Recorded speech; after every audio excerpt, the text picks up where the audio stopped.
Um, sorry. All right, Okay. hey, we're live. We're Hi, live. we're live. And we're just starting. It's kind of funny because it's like a live thing, and now it's just you and me. It's real personal, and there's like people I know, right? backstage, like waiting. It's This like we is a got one very audience member. yeah, exactly. Yeah, we're gonna be like, all right, this is like our stage performance. Dude, hey, we haven't recorded in a couple weeks.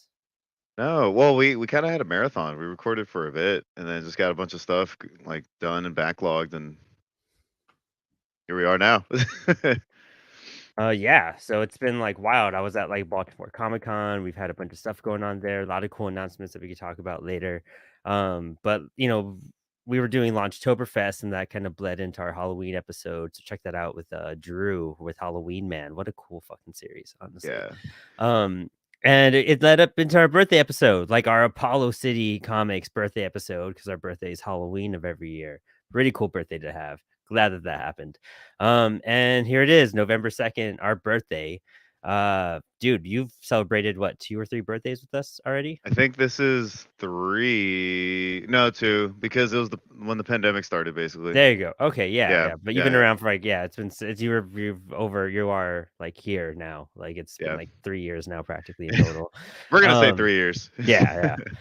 So we wanted to do this last year, but do a live episode. So we kind of just testing the waters. We're gonna see how this goes. We have a bunch of friends that we just love, like just talking to every day. And if we can't celebrate and party in person because we all live across the country, we figured we'd have a spectacular like live, like come hang out and chat as we chat about a bunch of Marvel TV shows that we haven't talked about at all in the Oh, show. first Um, time MCU related. yeah, we Yeah, dodged that pretty hard. But you know what? Maybe get some traffic in and have hang out with some friends. Party talk, you know what I mean? That's pretty much yeah. what this is. It's party talk.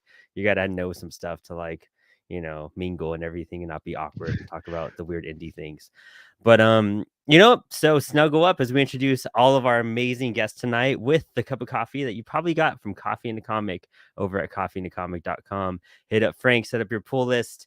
And you know what, dude, bagged and boarded books. How many times do I have to say this? How is he not like top sales everywhere when you get bagged in? Who else does that besides what, Midtown Dude, Corporation Comics? I You don't think want to I've buy seen from like Corporation comic Comics. stores charge to do that. Yeah, Like yeah, literally charge a fee. yeah. Nobody wants So that. Like, no, nobody wants that. no. So hit up Coffee and a Comic over at coffeeandacomic.com. I don't know why I introduced the title twice. It's just so much fun to say. Yeah, Honestly, I enjoy it. you should say get your comic and coffee at Coffee and a Comic. There you go. Really Yeah. mess with people at that point. Well, let's start introducing our guests. And you know what? Like we this was originated with a group of people, so we'll start with them. But to kick it off, we're gonna bring in our number one, our kind of like almost like our little brother in comic and podcasting. We just like adore him and like support him so much, and everything he does, we just find like amazing and we just like worship it. This is Ryan from Across There the he Bifrost. is. Wow, Yeah. that was a pretty generous introduction. Yeah. I Also, mean, I here love that I'm probably like a few years older than you guys, but somehow I'm your little brother. he's the little. It's just your passion for I everything Thor and Marvel. It's just I adore it.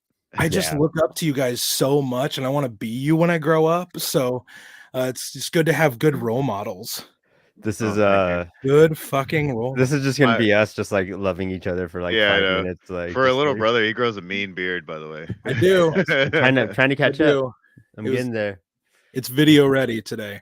Yeah. You're gonna get there, kid. You're gonna get there. I'll someday. get there one Um, day. This week right here. Go on, chum. This is all leading into a four hymns little advertisement. Dude, you need to get like a beard oil Thor I endorsement. do. Yeah, Oh, That's what you need. I do. I forgot. Hey, dang it! I forgot to put it on for you guys. Nah. Maybe if I go backstage again, I can do that for you guys. backstage. Yeah, there you go. There you It's go. it's really fun to be here celebrating Apollo City's birthday. I'm Ah. excited about this. I've never done an over under. Oh, you haven't. So this No. will be fun. First This will be now. interesting. Yeah. Yeah, Yeah, this this is would be gonna be great. these get wild sometimes. Yeah, you get put on the Um, spot immediately. Yeah, Fan- and talk Oh, about being put. I love it. Talk about being put on the spot. Yeah. You do a Thor-based podcast. That I And, do. That I do. Like when we talk about Thor, there's only one man that you could think of besides Chris Hemsworth, and his name is Taz. the awesome, amazing cosplayer. And Faz, hello. Thank you for joining us on Apollo. We've never had you on before. It's great to be here. I'm sad that I'm currently beardless, unlike two of you beautiful people, but that's part of the Hey, game. I'm right there with you. All Yeah, right. it means a lot, Brandon. There you go. Yeah, Brandon can't grow hair, so I I can't grow grow it for facial him. hair. For anybody who's wondering. No hair, right? Anybody He's who's- got a toupee on right now. Yeah, this is actually fake. Is it?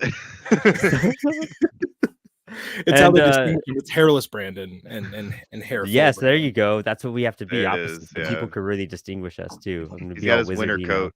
Or smooth There you go. Brandon. That's Smooth. really Smooth what Brandon. it is. I love that. That's There we good. go. Yeah. Smooth.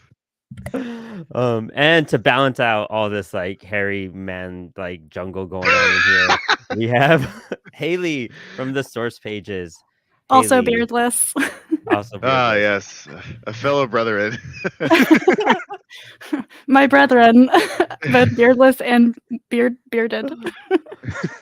Hayley, we've done so many random like podcasts, and it's so awesome to have you on Apollo. So thank you for Yeah. coming to hang and just chill and talk about what we talk about in the chat all day. Like you, Totally. Happy birthday. Excited to be here. yes, and check out all the episodes we've done with her, and Brian.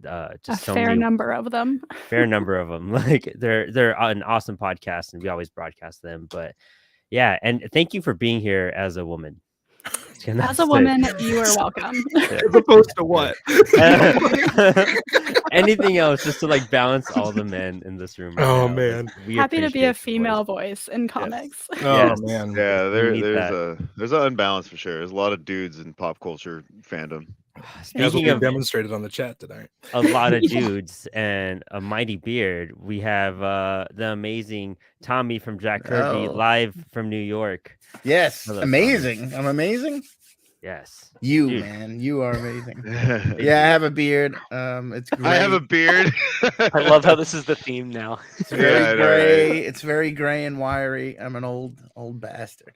I'm getting a couple of them. You can't see them Yeah, yet. but yours but is looking good, man. I told you when you started it. It was I approved. Thank you. Brandon, just Let it- pluck those ones when they come let in. it No one come. needs to know. I got it. I just got a beard man. Hey, comb what the too. fuck's wrong with the gray hair, man? No, salt and pepper is where it's at. See, this As a girl, she- woman, I will say that. I got know the like beard her. comb Reason today. I know I liked her. This is game changing. And Ryan, you said you were gonna go put on beard balm during the. Why? Nobody can see it. You know, like I mean, I like the shimmer. I like the shine. Oh, It's okay, all okay. soft and stuff. I'm kind of a metro when it comes to No, my beard care. in person it makes sense, but on like a podcast, like See, Ryan nobody, knows that I nobody would can like smell it. You know, Yeah, like see. that's part of the fun, right? Smelling it. He knows that I just want to know that he's wearing beard oil. Yeah. So that's why he Alright. wants to Yeah. do it. Yeah. That's all. all the way from Canada. I can Fab smell it from thing. here. Yeah. Oh, yeah. Baz Think of cracks why. open He's the actually- bomb. Like As a surprise birthday gift, he's clipping his beard and sending trimmings to all of us with the beard oil. Oh that's what gosh. we want.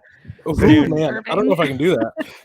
You too can have like your own mighty piece of hair. Thor you beard. know, like Thor beard. Add it If to the you want- Patreon.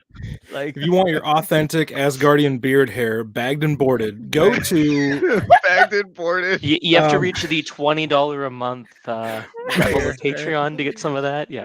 it's Yeah. one step below OnlyFans. you got to Uh, get like a little like hammer at the end of it, and then just make Yeah. the beard like the. That's actually the braided handle? keychain that Yeah. goes with the hammer. Brandon B. This is I didn't realize when I invited myself to be on this that this was the birthday thing. Yes, and Happy yeah. birthday, fellas. Thank you, and also thank Thank you you. again because last year on our birthday episode we We had did the a- big right. Yeah. Jacked yeah, Kirby, you were our big special guest, and now you're You just a mean guest. big and like weight, right? Me and Mike, my co-host Mike D, we're a chubby gentlemen. just filling up the Zoom video. Right. Dude, yeah, that was so. I'm trying cool to that you back up jumped so on. you see, so you kind of see something. Otherwise, it's just like Jabba the Hutt. You know, I'm just joking. I'm not that fat. I'm fat, but I'm not like obese. You got more ogre troll than Java. Brandon, did you like, plan for this to be as unhinged as it is? Or were you Yeah, thinking that's it'd how be- it always What he was goes. getting into. all my that's fault. missing is like some cocktails in front of us. And, Yeah, I know, like, right? A couple fart jokes. music. Yeah. Yeah, Yeah, we just got to keep those off camera. Hey, that's Haley's all, got yeah. something. What do you yeah, got? Is Hayley, that yeah, a- Hayley. That was I've an got a actual- crappy Michelob Ultra because we Alright. have too many of them left over from my parents' anniversary party in June. All right. So their Wow. big anniversary party, and they're like, "Let's go all out." Yeah, well, we were. Nice. It's boomers. I thought they'll like the Mich Ultra. What says I want to get drunk, but I'm on a budget? Right. Yeah, and real slowly. Yeah, Like, Slowly. either that or PBR. I don't know. Like, Oh man. that's gonna be our generation. Just PBR, like Yeah. unhinged at like PBR will get you 78. drunk though. Yeah. That'll work. Yeah. It's that bad. Like, hard it's to- that bad. All right. It- but so let's kick it off. So this is the over under. We've never done like any sort of live thing. That was a big reason why like the big promotion wasn't like as spontaneous, because I was like, if anything goes wrong, I'm gonna find out right now. This is the test.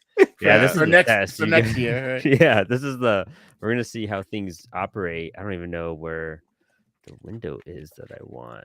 Is this going to come out as a regular episode as well? Like, are you Yeah, recording it? it will, yeah. Yeah, we're gonna do one of those YouTube to MP3 things, Right.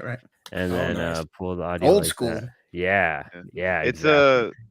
I will say though, it is interesting looking in comparison to like say like the first episode where it was like such a different approach, and considering where we are now, 4 years later.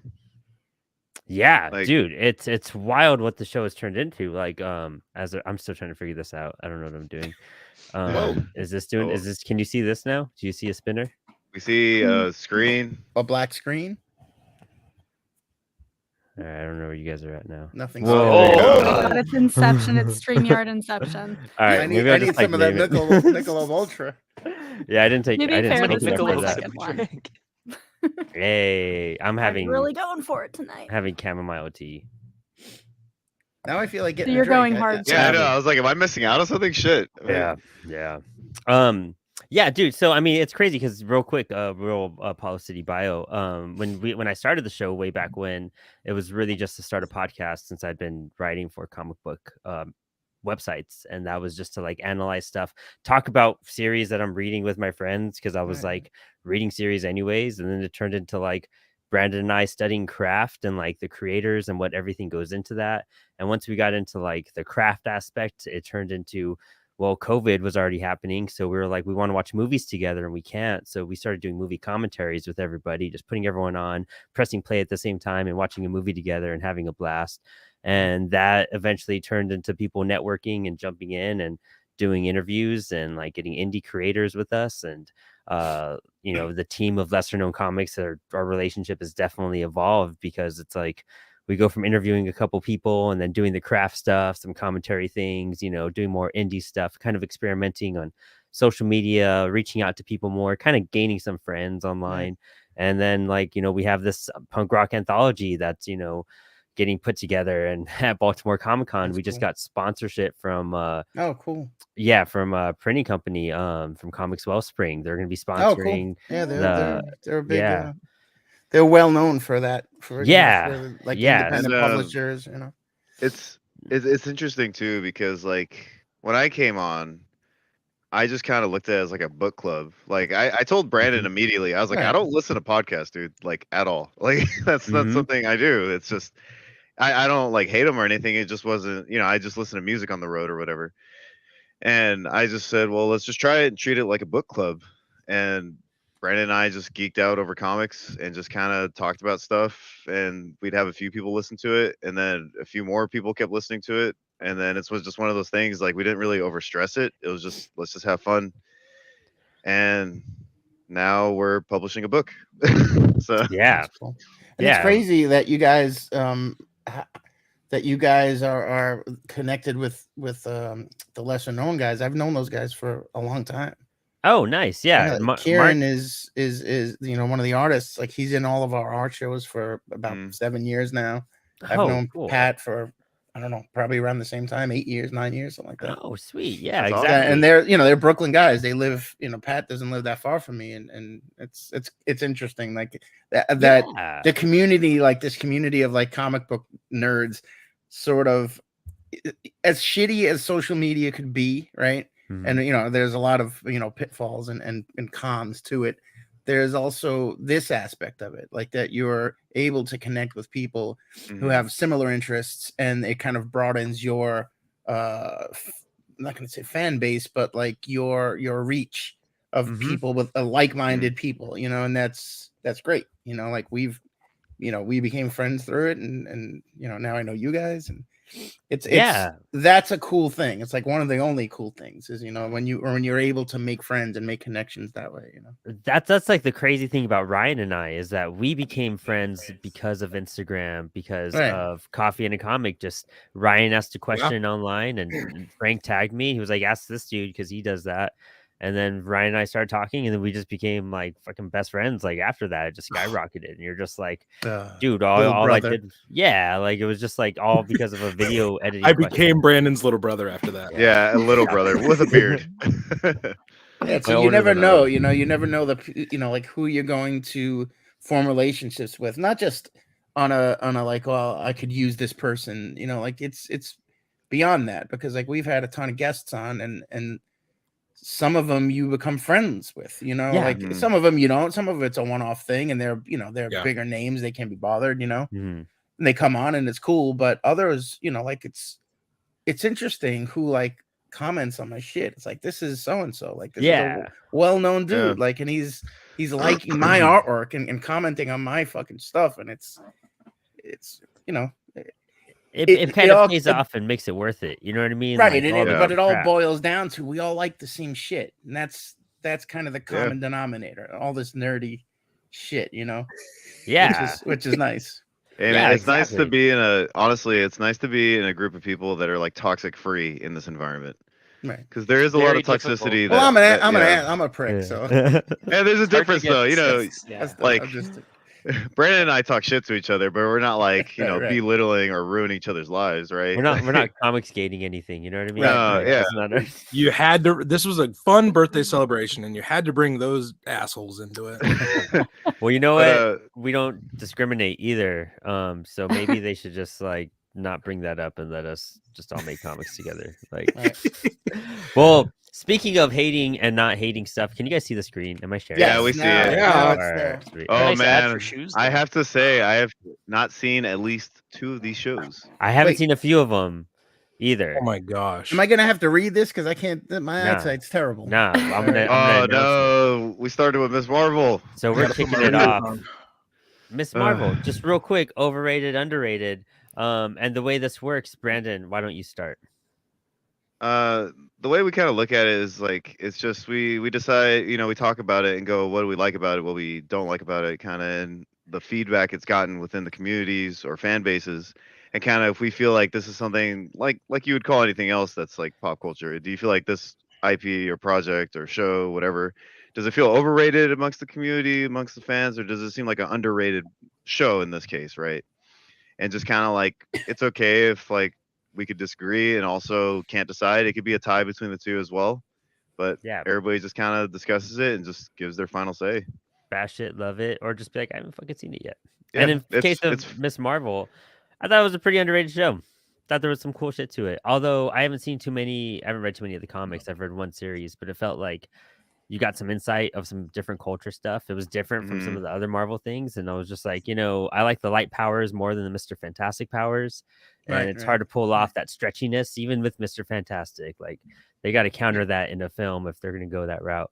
But, I mean, it was worth the shot. And I didn't have any interest in it. I thought it was pretty cool. Brandon, what was your quick thought? So let me just start and say that, like, I love the G. Willow Wilson series. I read it right when it came out. Yeah, I read that right when it started in 2014, got the first issue, had no idea what it was going to be about, and I fell in love with it. I followed it every single issue, bought it every month. It was on my pull list. I loved every single part about it, even when they did like the relaunch of Marvel Now.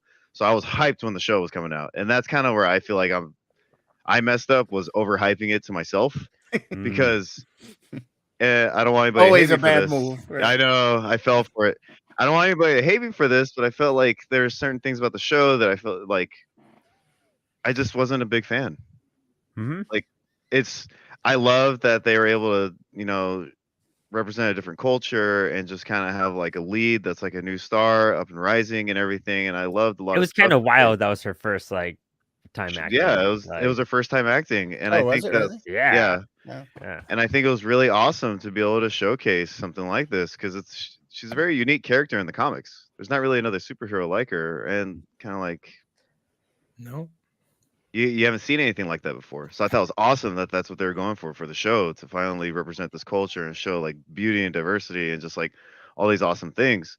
But then when watching the show, it kind of felt like, as awesome as it was, they showed everything and like the powers and all that. It felt like I was kind of watching like a Disney Channel show, if that makes Yeah. sense. Oh, I can see that. Yeah. Yeah, you know, 100%. like I I agree. don't know how else to put it. You know, Mhm.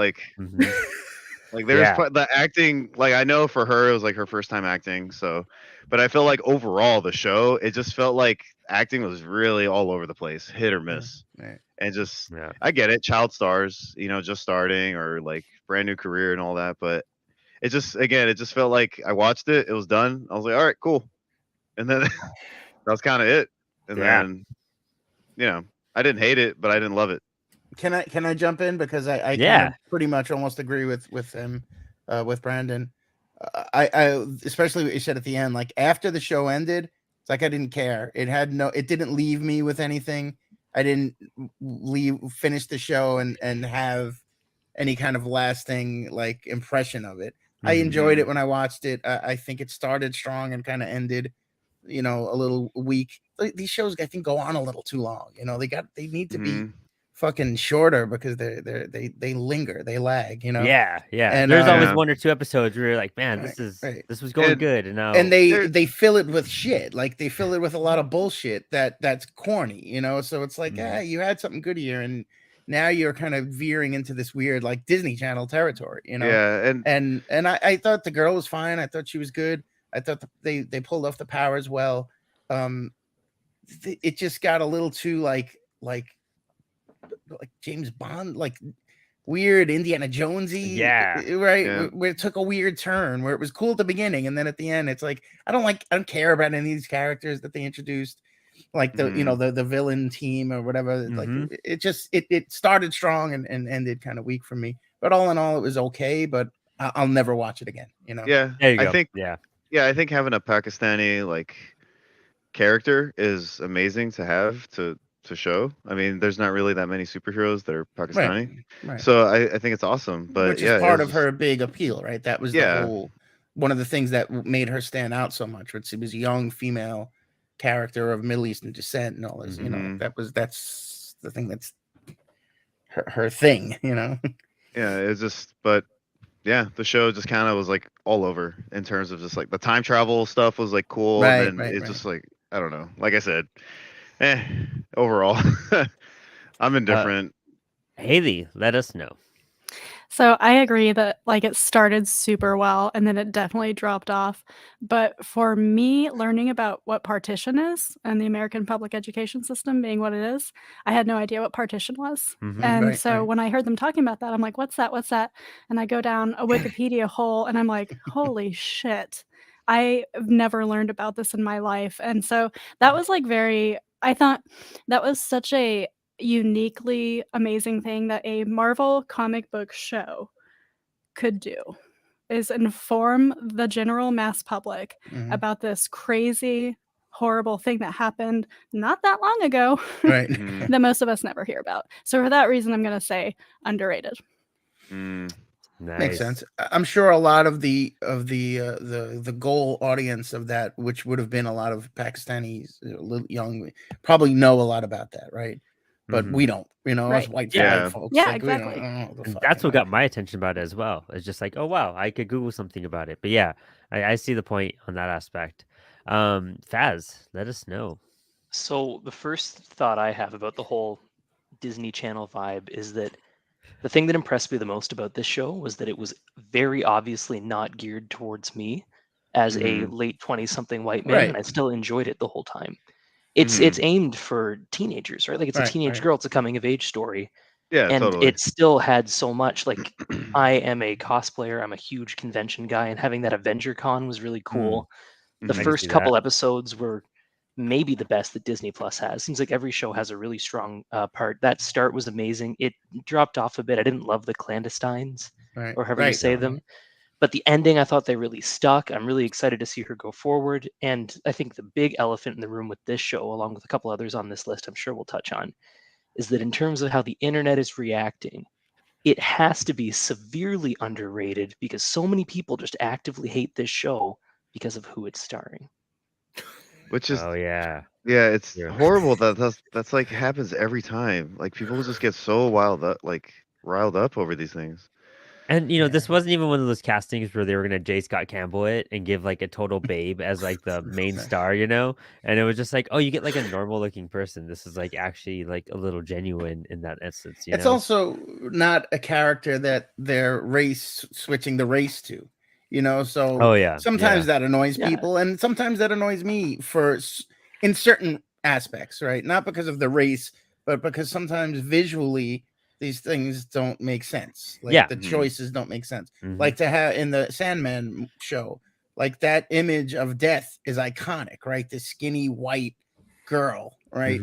Like it's if you think of Sandman, if you've never read a Sandman comic but know it, you know it because of that image. And then they cast the black girl, and she was fine, like whatever, acting wise, character wise, fine, but just image, and comics are an image based medium. So to take that image out of the first adaptation of Sandman that we've ever gotten is an odd choice to me, but whatever. Like I don't care enough that I'm gonna go on the internet and complain. But Tommy, this character, well, I was just gonna say it's good that you explained Sandman because Brandon's never seen it. Hey, whatever. This is probably the first he's heard of Sandman. What's that? Brandon, you should probably check that out. It seems like it seems like something you would really like. It's written by this guy named Neil Gaiman. He's an up and comer. The show is good, but whatever. But this character, it's like that's what she is in the comic. There's no reason to complain. Like unless you're just not a fan of the character, then just don't watch the show. Like, why watch it and complain, or why say, oh, why they make it? They're not making it for you, right? They're making it for young women, young girls specifically. I mean, anybody could watch it, obviously, but it's aimed at a very specific audience that we might not fit into.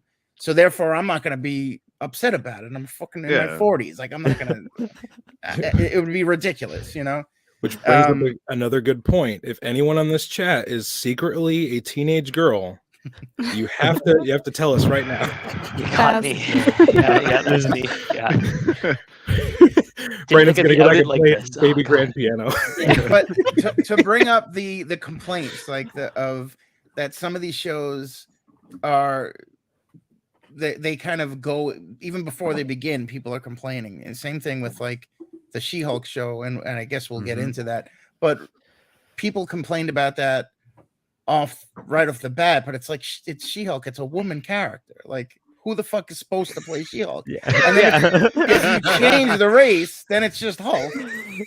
Also, if you change the race, then it's like then you're not doing the character that it's supposed to be, and then you have more reason to complain. Exactly. Just odd choices. Odd things that people find to complain. But I also think the shows themselves go into it saying, and specifically She-Hulk, people are going to complain about this. Oh, so we'll write that into the show.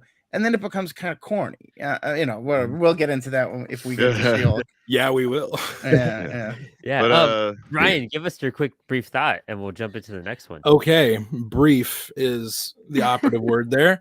I think underrated because Miss Marvel did two things that no other Disney show has done.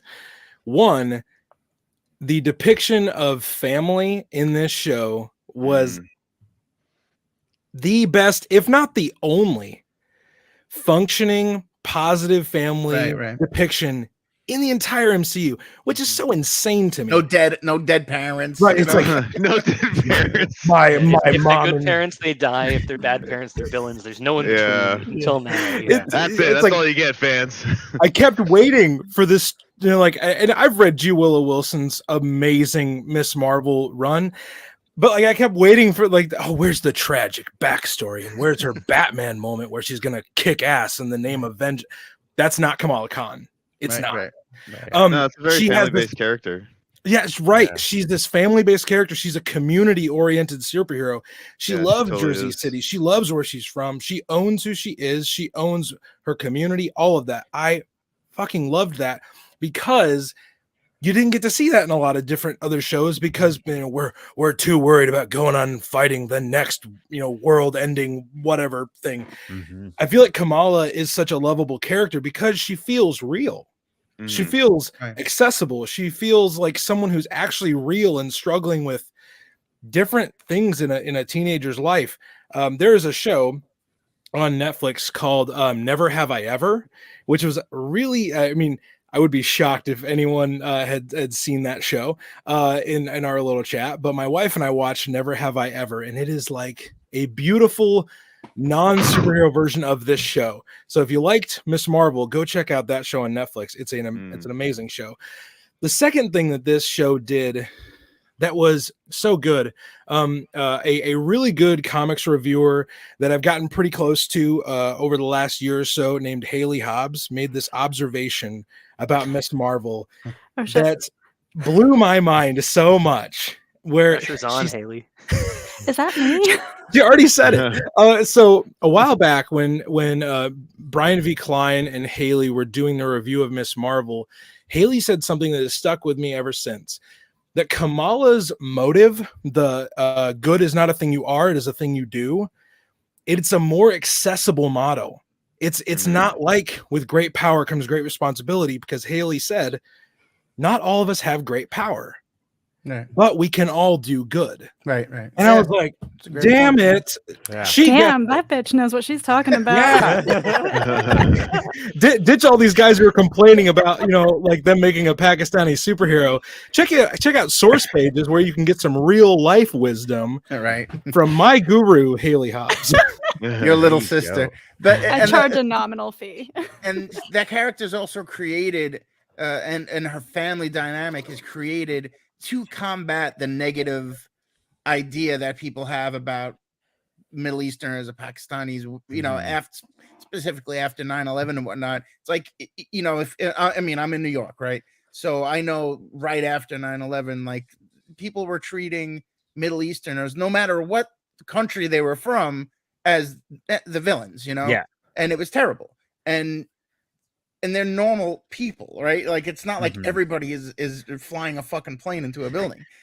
So I think, the inception of this character and her family dynamic is to show a comic book audience that isn't, familiar with this kind of race, I guess. What do you call it? I don't know, whatever. Yeah. Race, is that what it is? I don't know. Well, we what, got it. you know what I mean? Ethnicity, I guess. I don't know. Yeah, I guess ethnicity. That's the right term. This is as a normal as any family. Like this. These people are family. Just like you, just like me, just like everybody. And that's, I think, was a big point of the creation of the character. Right?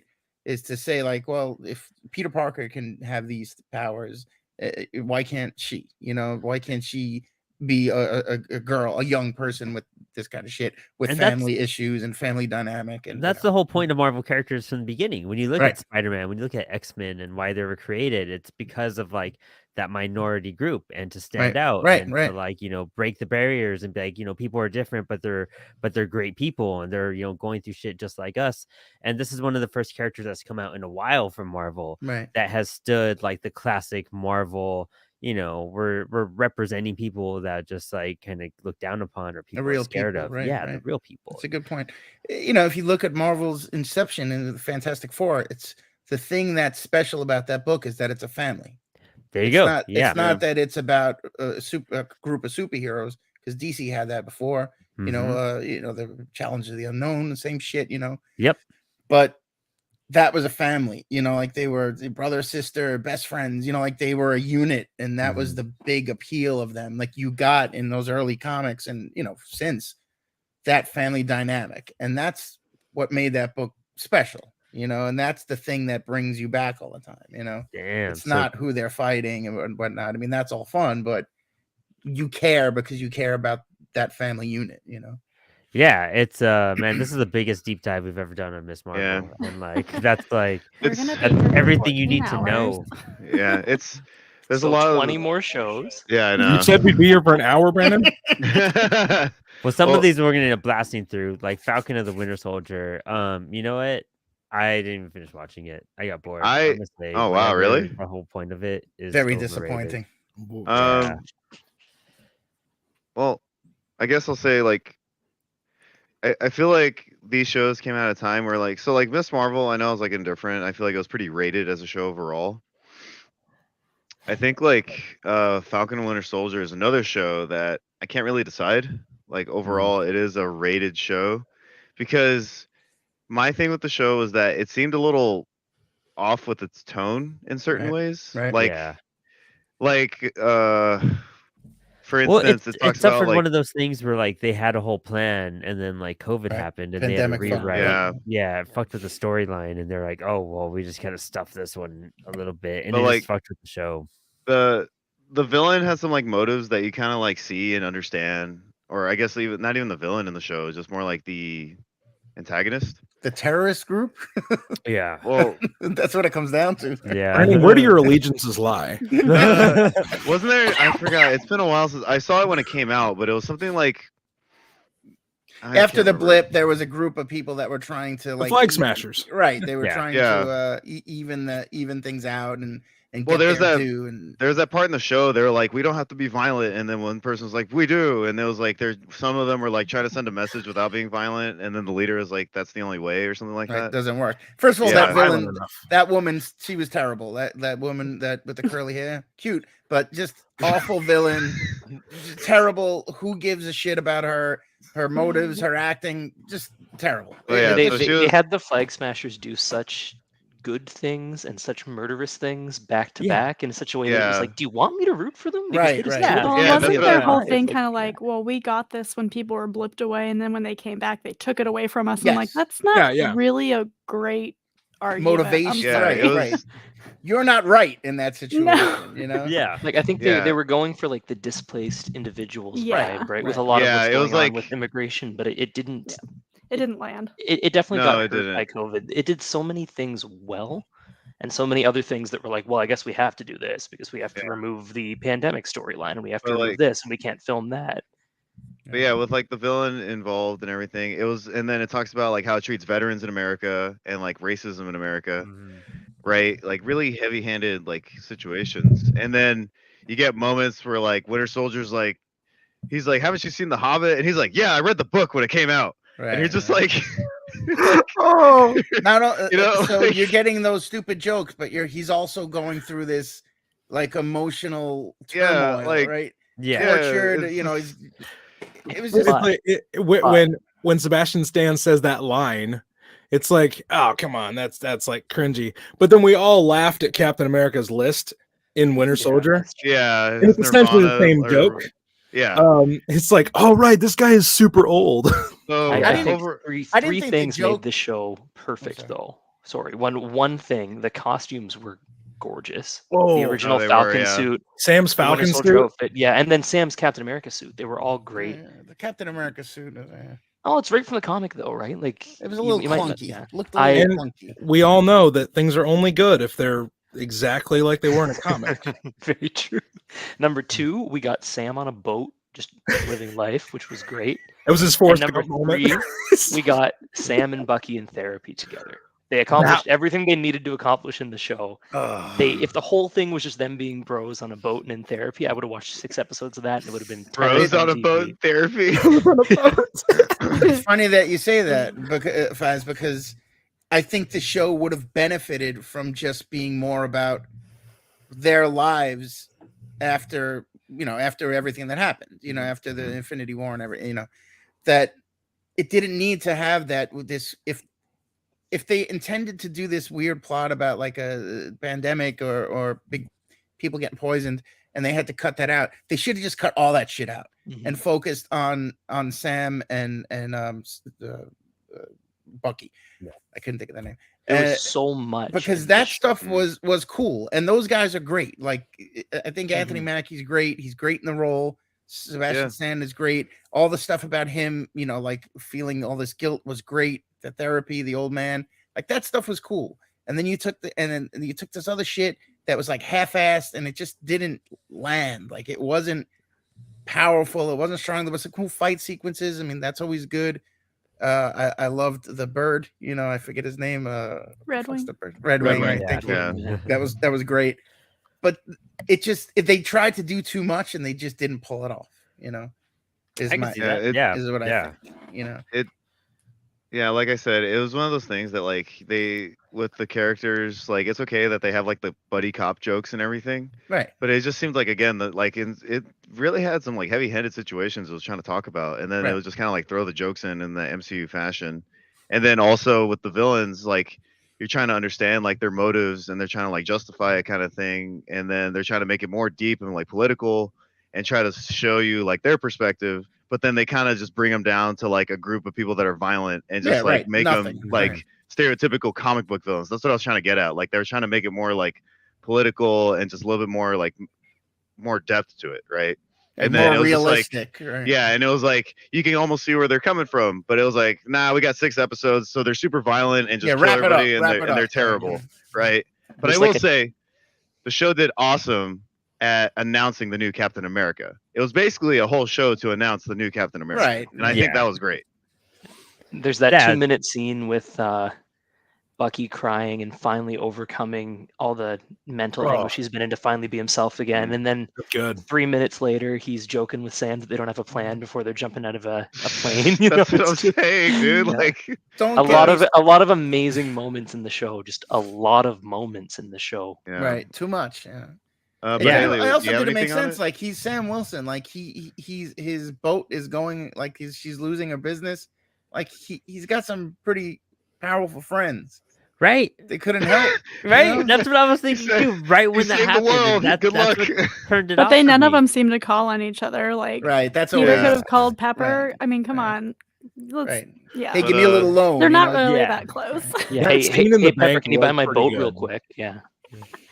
Shit like scene in the that. I Let's bank mean, shell it where- out already. you always kind of get that, right? You're always kind of getting that where they sort of separate for each individual project.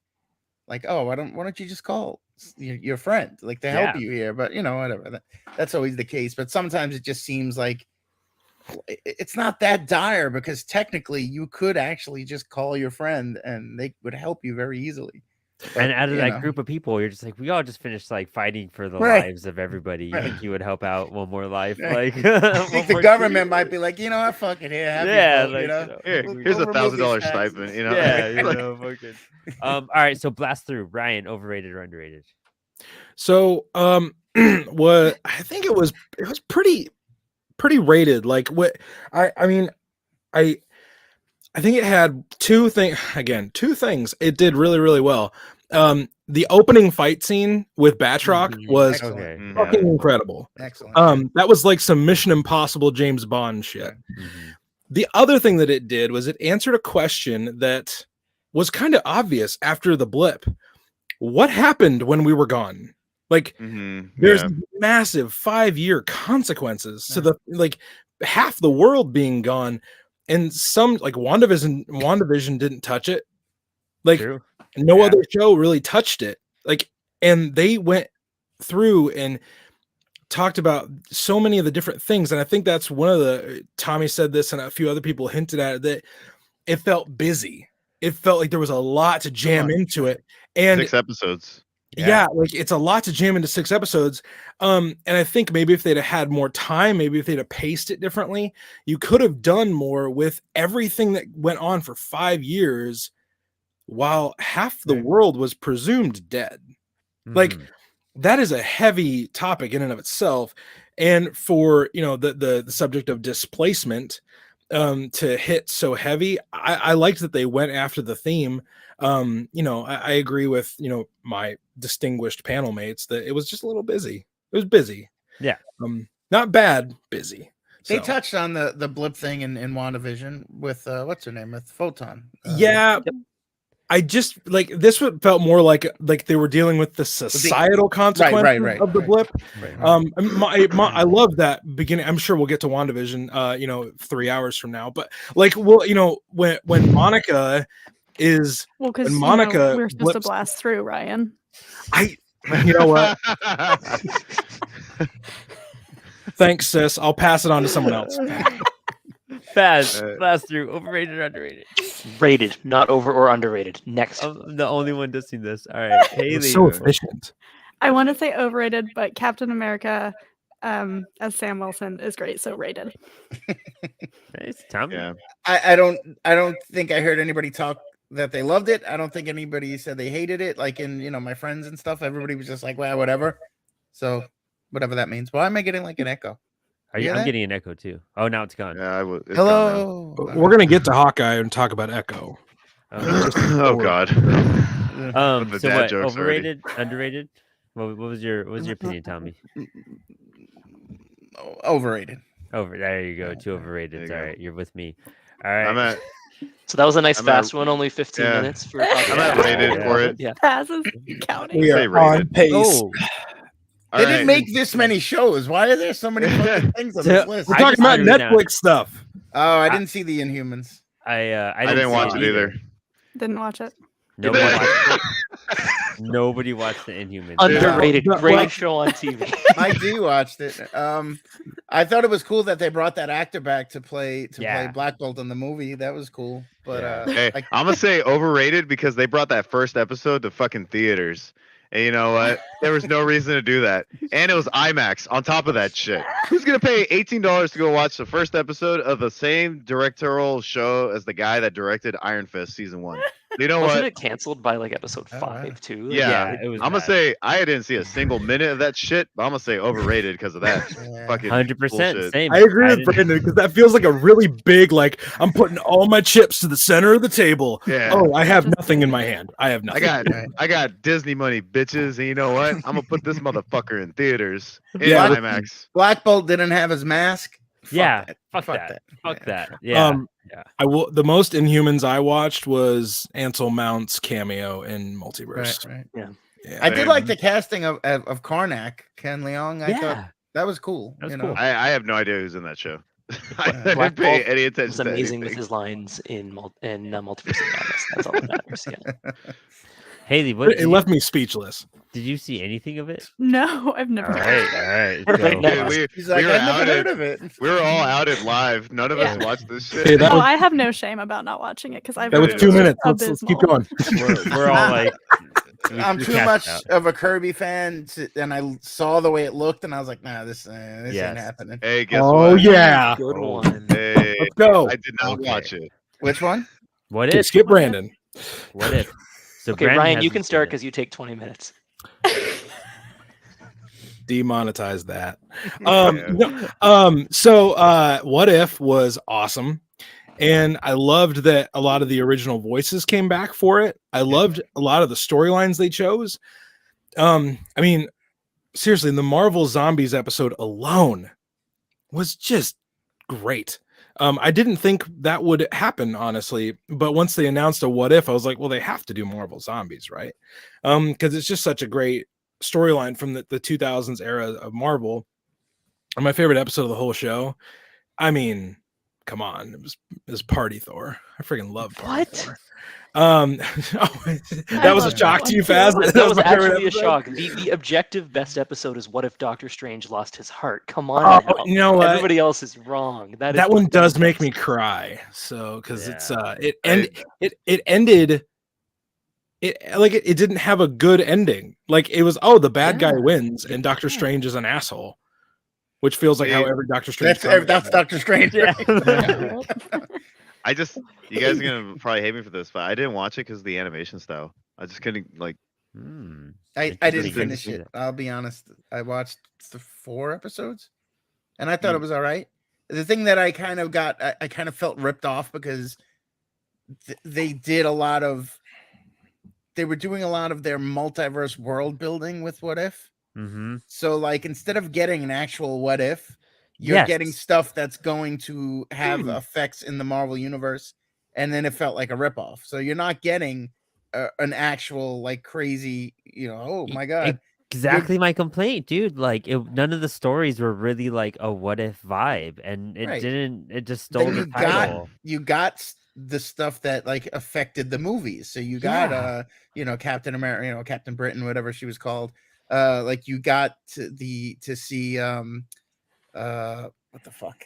Anyway, you know what I mean. Like it just too much of that, and I was like, oh, this is just self-serving for the rest of the MCU. Mhm. It's not really a cool what if story. It's just opening up that universe more. They Right. already- And I- yeah. Thor destroying universes because he's partying too hard. Talk about a self-contained story. Right, but that fully only rebuilding happens. the Jane Thor relationship that we never got in. Yeah, the but then actual they gave us MCU. that shitty Love and Thunder movie. Fuck, That- I laughed way too much. That was I didn't laugh. That's the problem. That was the worst Marvel movie. That was the worst Marvel movie. I agree, Tommy. I agree. Terrible piece of shit. Yep. I'm not a big fan of the fucking comedy. You know, like I'm a man in my 40s. I like my comic book movies to be very serious. Not Zack Snyder serious, but like I like there's a better way to describe it. I like when they take the material seriously. Mhm. And I don't think that they did that with the Thor movie. And I don't think they're doing that with a lot of the stuff nowadays. Mhm. A lot of the MCU stuff. Whatever. This is a rant for a different time. Let's go move on. I'm sorry. I told you I was gonna be grumpy, Brandon. I know, that's why I was so hyped to have you on, because I know their conversations versus yours, and I was like, this is exactly the ingredient we need. All right, I'll go on a fucking rant. We'll be here for an hour. Everybody will cry. What if was like it didn't do anything for me, and I saw like, I mean, there was 2 episodes I really enjoyed, not really enjoyed, but I enjoyed. One was like one where I don't even remember it. That's how much I enjoyed it. It was like where all the heroes I really were enjoyed like, that one. I don't know. were evil or something, and they were killing each other. That's Am I The thinking of zombies that? one? Was it the one where all the original Avengers were dying because Hank Pym Because was Yellow really Jacket angry? killing them, it's a murder Yeah. mystery. Yeah, Yeah, that's yeah. the one. That's the that one was I kind of liked. cool. Yeah. That was cool. Yeah. But that I was also it. liked the Guardians one. That was kind of cool, you know. T'Challa being Star-Lord? Yeah, Right, that one was right. fun. that was a cool. Yeah, like some of the ideas were cool, but it was just like It wasn't. I don't know. Sort of pointless. You know? Yeah, Hayley, what was your thoughts on that? Okay, we're all pretty Overrated. Overrated. All right, Yeah. all right. We're on agreement. Pretty underrated. I think Ryan and I are on the underside, and the rest of you guys can be over on the over camp. That's fine. It's our toxic positivity There fast. you go. It's funny because like I love hearing people's like different thoughts on it, and sometimes it's really dramatic, and sometimes they're very equal. I can't. Okay. I can't have This is gonna be really can't- short. You want to be here Like, till midnight? yeah. I can't have a leg in this race. I'm just gonna get up and go now. Brandon and I are gonna go play the piano. Yeah, I know, right? Hold on, let me get my piano ready. Daredevil, I just threw this on in case we would land on it, but like as a Marvel TV show going into Disney, what do you guys do? Are you guys hyped? Are you guys hurt? Are you guys like glad it came back? Do you think are you a snob about it? Are we hurt? Yeah, I mean, some people are upset that Hurt. it's at Disney now. You know what I mean? Don't you remember he's too funny. He has too much sex. Yeah, Oh, right, yeah. right. He His laid life too much. is not in It's shambles sexually like it active should be. Daredevil Yeah. makes me frustrated. The He thing never about has like, sex in the it's comics, not though. there, He's they- never had sex in the comics. he has tons of sex. That's Matt it. Murdock is fucking everybody in the. Yeah. in He the had comics. he almost had got sex AIDS. in the Watch out, uh, Foggy Nelson. he had sex in the Chip Zdarsky run recently. Right, Yeah, has a he lot of did. sex. Yeah. Yeah. People want to Uh, fuck a blind guy, wait. you know. He's so acrobatic, I right? feel Imagine what bad that for does him. for him. Yeah. Wait, can you I guys still about see me passed or out. That not? was so funny. He's probably good with his hands, you know. Girls He's great. know, Yeah. you know. Can Read you guys this. still see me on my screen? I have a loading symbol. On Yeah. my- Yep. Yeah, You can still see me? Oh, you're Okay. good. The thing Uh, that scares me about this, it scares me, you know, it's dramatic, but the thing that kind of has me weary about this proposed Daredevil show is that it's born again, right?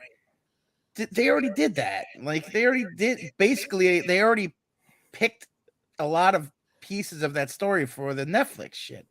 It's like, Yeah. what are they gonna do here? You know, I can't see them doing it any better than the Netflix show was. The second season was all right. First season, third season, good. First season, probably one of the best Marvel things ever. You Mhm. know, Hell yeah. Yeah. I can't see them improving on it very much. I mean, what are they going to introduce Typhoid Mary? I guess cool. I like a girl in fishnets, you know. But what I just don't. I don't. They're not going to go to the depths that you know, Karen Page and AIDS and porno. You know, like they're not doing that. That's know, true. That's Disney's- what I'm questioning. Like, Right. because when you go into So that Frank what- Miller stuff, it's just darker shit. than very it was, terrible. Right. like in the Netflix show. So like you can't really carve Right. much more out. I mean, unless there's like runs that I just can't point out that they're going to go with, but it's called Born Again, so yeah, they're just taking the name and then. But is it called that though because they're going to fully redo the story, or because they've brought the show back after fans begged for it for 10 years, right? I can't Like they did imagine with that- Homecoming. Like Right. exactly. Yeah. I can't Yeah. imagine they're going to fully redo the story, but I could see them just saying, "Well, we have that. You know the deal. You know his origin. Let's move on." You know. Mhm. Yeah. But they're bringing Penguin. They're bringing Kingpin back. That'd be cool. Yeah. So Danny DeVito reprises his role. That's the Kingpin. I'm down. You know. I don't know. I would pay to see that movie. Yes. I'm Like, weary. I'm weary. what? We get Kingpin back in the show, but it's Danny DeVito. Danny That's DeVito? brilliant. It has to be him like CGI'd up. Right. inside They make it. him big like they did with Peter Dinklage in the Yeah. Thor movie. But he's got to have Yes. the same approach that he did to Mini-Me and Austin Powers. Hey, Oh asshole. my God. Kingpin. That's what we do. pretty But, amazing actually. So I was gonna say I'm gonna flat out say that the Daredevil show is underrated 100% because for a Future multitude of show reasons. or the show we're talking about, the old show. The Netflix show. I mean, that's the only one Right. everybody's watched, right? Right. Like- I thought he wanted our opinions about the upcoming. Yeah, we're talking about upcoming stuff. Oh, like- upcoming Yeah. stuff. Right. I think we all agree that the Netflix show was a masterpiece. I don't know Yeah. if there's too Yeah, many people okay. on that. Oh, Hayley doesn't. Ooh. Ooh. I'm afraid to say anything. How are we gonna No, say the new one? this is where you have that platform, Haley. Look, Yeah. you can't Okay. knock that first season was phenomenal. First season, Yeah, I'll give you. right. Sad Boy all the time for me doesn't work though, and I got a little tired of him by season 3. Oh, it's just like my life. I love it. Like, I'm Yeah, not, right. No, you are not like that, Brandon. Emo. Similar to Haley, I'm looking forward to seeing him in not quite as sad of a place. Obviously, it's always, he lives in Hell's Kitchen. He's not going to be Right. in the happiest place on earth, but it'll be nice to see him have some things go right for him instead of the True. only wins he get being that he wins a fight with Kingpin, or true. Yeah, like every love he of his life survived. is evil. Yeah, like he didn't die. There you go. There's a win for him this season. It'll be nice to see him do fun things like. Yeah, And I fuck don't You're- want to get into you're She-Hulk And we yet. get to but- see him do them on Yeah. a Disney Plus budget. So Yeah. I feel Yeah, like I that don't know, too. like season 1 was like a great intro for them to bring in like Daredevil in general, and then season 2, I am kind of blanking what happened on season 2, but I saw Punisher. The it. hand stuff. Punisher stuff. Yeah. Punisher. The first time I watched that season, I enjoyed half of it, and then I got bored because it turned into like Right. a Law and Order TV show. It took too long. Yeah. I think having the Punisher and Elektra was too much. Mhm. Yeah, exactly. And I thought they dropped the ball with Elektra. That was so hard, so hard. She was awful. The actress Terrible. was awful. She was a the bitch. whole She went yes, everywhere. storyline. thank Like, you. The whole storyline didn't make any. It was didn't very work. stupid. Didn't work at Daredevil all. costume was Oh, it was incredible. That's phenomenal. great. Yeah, that's great. Yeah. Oh, such And a then season cosplayer. 3, like the I don't know saddest, about- most brutal, like intense season. Like I'm gonna bum everybody out right now, but I would watch that every single morning as like a comfort TV show because me and my fiance had just split up. So I would just Oh, wake up and watch Brandon. Daredevil, and it was all brutal and intense. And like for some reason, this just makes me feel better. Yeah, Like, you're like could be worse. Could be worse. At least man. I'm not him, right? yeah, Not him. A building Uh, didn't fall on me today. yeah. Yeah, There you season go. 3 was I- good. Season 2. I just want to point something out that Faz is just excited that there's going to be more lawyer representation in Look. Disney Plus. Look, That's I the only love reason he's a good excited about MCU it. Court show. You're so underrepresented in media, Faz. All right. But looking ahead, though, I guess would he's love. a lawyer. Faz is a lawyer. Yeah. Yeah. Sorry, not everyone's seen our group text. So what I loved, like I totally see what Tommy is saying about Born Again. Born Again is Born Again. Like Right. it's the greatest Daredevil story of all time. But like I would love if the name is just a name, Right. I would love for the vibe to be like Mark Wade or Bendis's like swashbuckling Daredevil. Like Yeah, that's that what I was gonna Daredevil say. where he's like or like the early like even like Wally Wood like Daredevil where it's like he's just like going from building to building like beating the shit out of like the Gladiator and like the Owl and Yeah. I would love that like because that feels like Disney Plus to me Yeah. and I would love if they're like hey it's called Born Again. Some of you are going to be really upset about it. Don't get attached to it. This is going to be like a swashbuckling adventure. Right. I would love that because that is like a vibe of Daredevil that I feel like gets forgotten a lot. I can see that. Um, Yeah. And it could I would, work. I would right? enjoy that. But Yeah, that's my. And it would be I have easier one more if thing they on go this. that route. It's easier to integrate him in the Marvel universe. Right. as a Right. whole. Yeah. But when you give it that title, you're automatically kind of Yep. adding something that fans of the character are going to have expectations that All you're not gonna get, and then you're gonna be disappointed. All of us old bearded men are gonna be like, no. Well, give us as our a- Miller," they just- like- let me say as a non-old bearded man, and on top of that, sorry Tommy, I don't mean any offense. That's all right. On top of that, Daredevil, and everybody knows this that knows me. Daredevil is 100% my favorite fucking Marvel character of all fucking time, always and forever. And let me just say, with Born Again, I think people need to realize, and I'm saying this as a Frank Miller fan, that's been said and done, and we just need to roll in the new. Yeah. And just if it's gonna be called Born Again, that's fine. We just got to see what happens and see how it goes. And if they do a Mark Waid vibe, to Ryan's point, I love the idea of doing that because Mark Waid's run really is incredible. And we got to realize that Born Again, in its own way, is an homage and potential storyline that they'll revisit, or a title in itself, and that's it. Or a title the- to mean Yeah, this the show is title gonna to be mean all the different, show. right? Yeah, the show is Born Again, Right. right? Not necessarily the storyline, but it's kind of like a nod to that story. How Right. like And- easy is it to be like working at Marvel and being like, so we got to revamp Daredevil. What's a good way for us to do that? Like, what's a good title to go? Oh, perfect. We don't got to do any work. We're just gonna do this. Yeah, just do Born And Again. And- It's motherfuckers. Like, it's a fucking Marvel. What was But- the I'm sorry, what was the Kevin Smith one called? That the Marvel Oh, Knights. That's Yeah, but- Devil's. God damn it! What was it No, called? I that's know what not you're talking about. The one that was super, like, wordy. Joe Quesada and Yeah, and Kevin it's- Smith. What is that? I just know it's a man without. Shit. fear I think it's title, called I think it's called Clerks meets Daredevil. No, it has a I'm not even name. supposed to be here today. I just call it as like the Marvel Knights, like Yeah. Daredevil, because that's all it was. Like, No, I don't it remember had a the name like this whatever. I don't We- want to go look. We for just the book. talked about it. We did a birthday episode for Brandon. If you guys ever check that out, where we talked about all the Daredevil incarnations and did an over under on that, and that was one of them we brought up. It was good. I mean, I liked it. It was wordy but great. Yeah, I mean, Yeah. that's fine. But Luke Cage is the next one up, the Netflix show. It's funny we're hitting on the Netflix. I feel like we're all show pretty versus Disney. qualified. Yeah.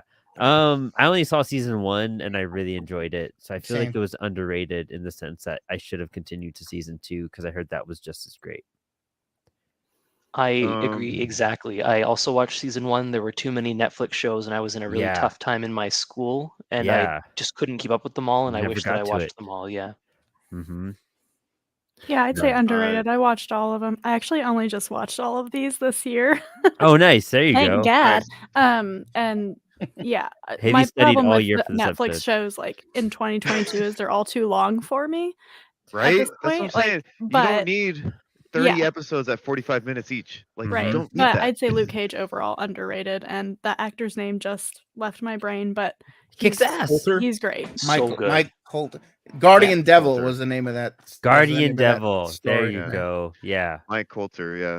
It's a Yeah. great name for that title. Yeah. That's a handsome guy. That guy yeah. laying pipe all over. Shit, God bless him. Like his buddy Daredevil. Giving each other high fives. I was gonna say, I think Luke Cage is an underrated show because I think it did a lot for just like superhero shows. Mm-hmm. And I remember watching like interviews about it, like how excited and passionate the team behind it was, and again, just kind of like the amount of like love that went into the show. There's only like while watching it, my only thing was I felt like Cottonmouth. I mean, the show's like 5 years old at this point, but Cottonmouth didn't need to die like halfway through the season, in my personal opinion. Yeah. Same. It Like, kind of like Brandon beat me to it.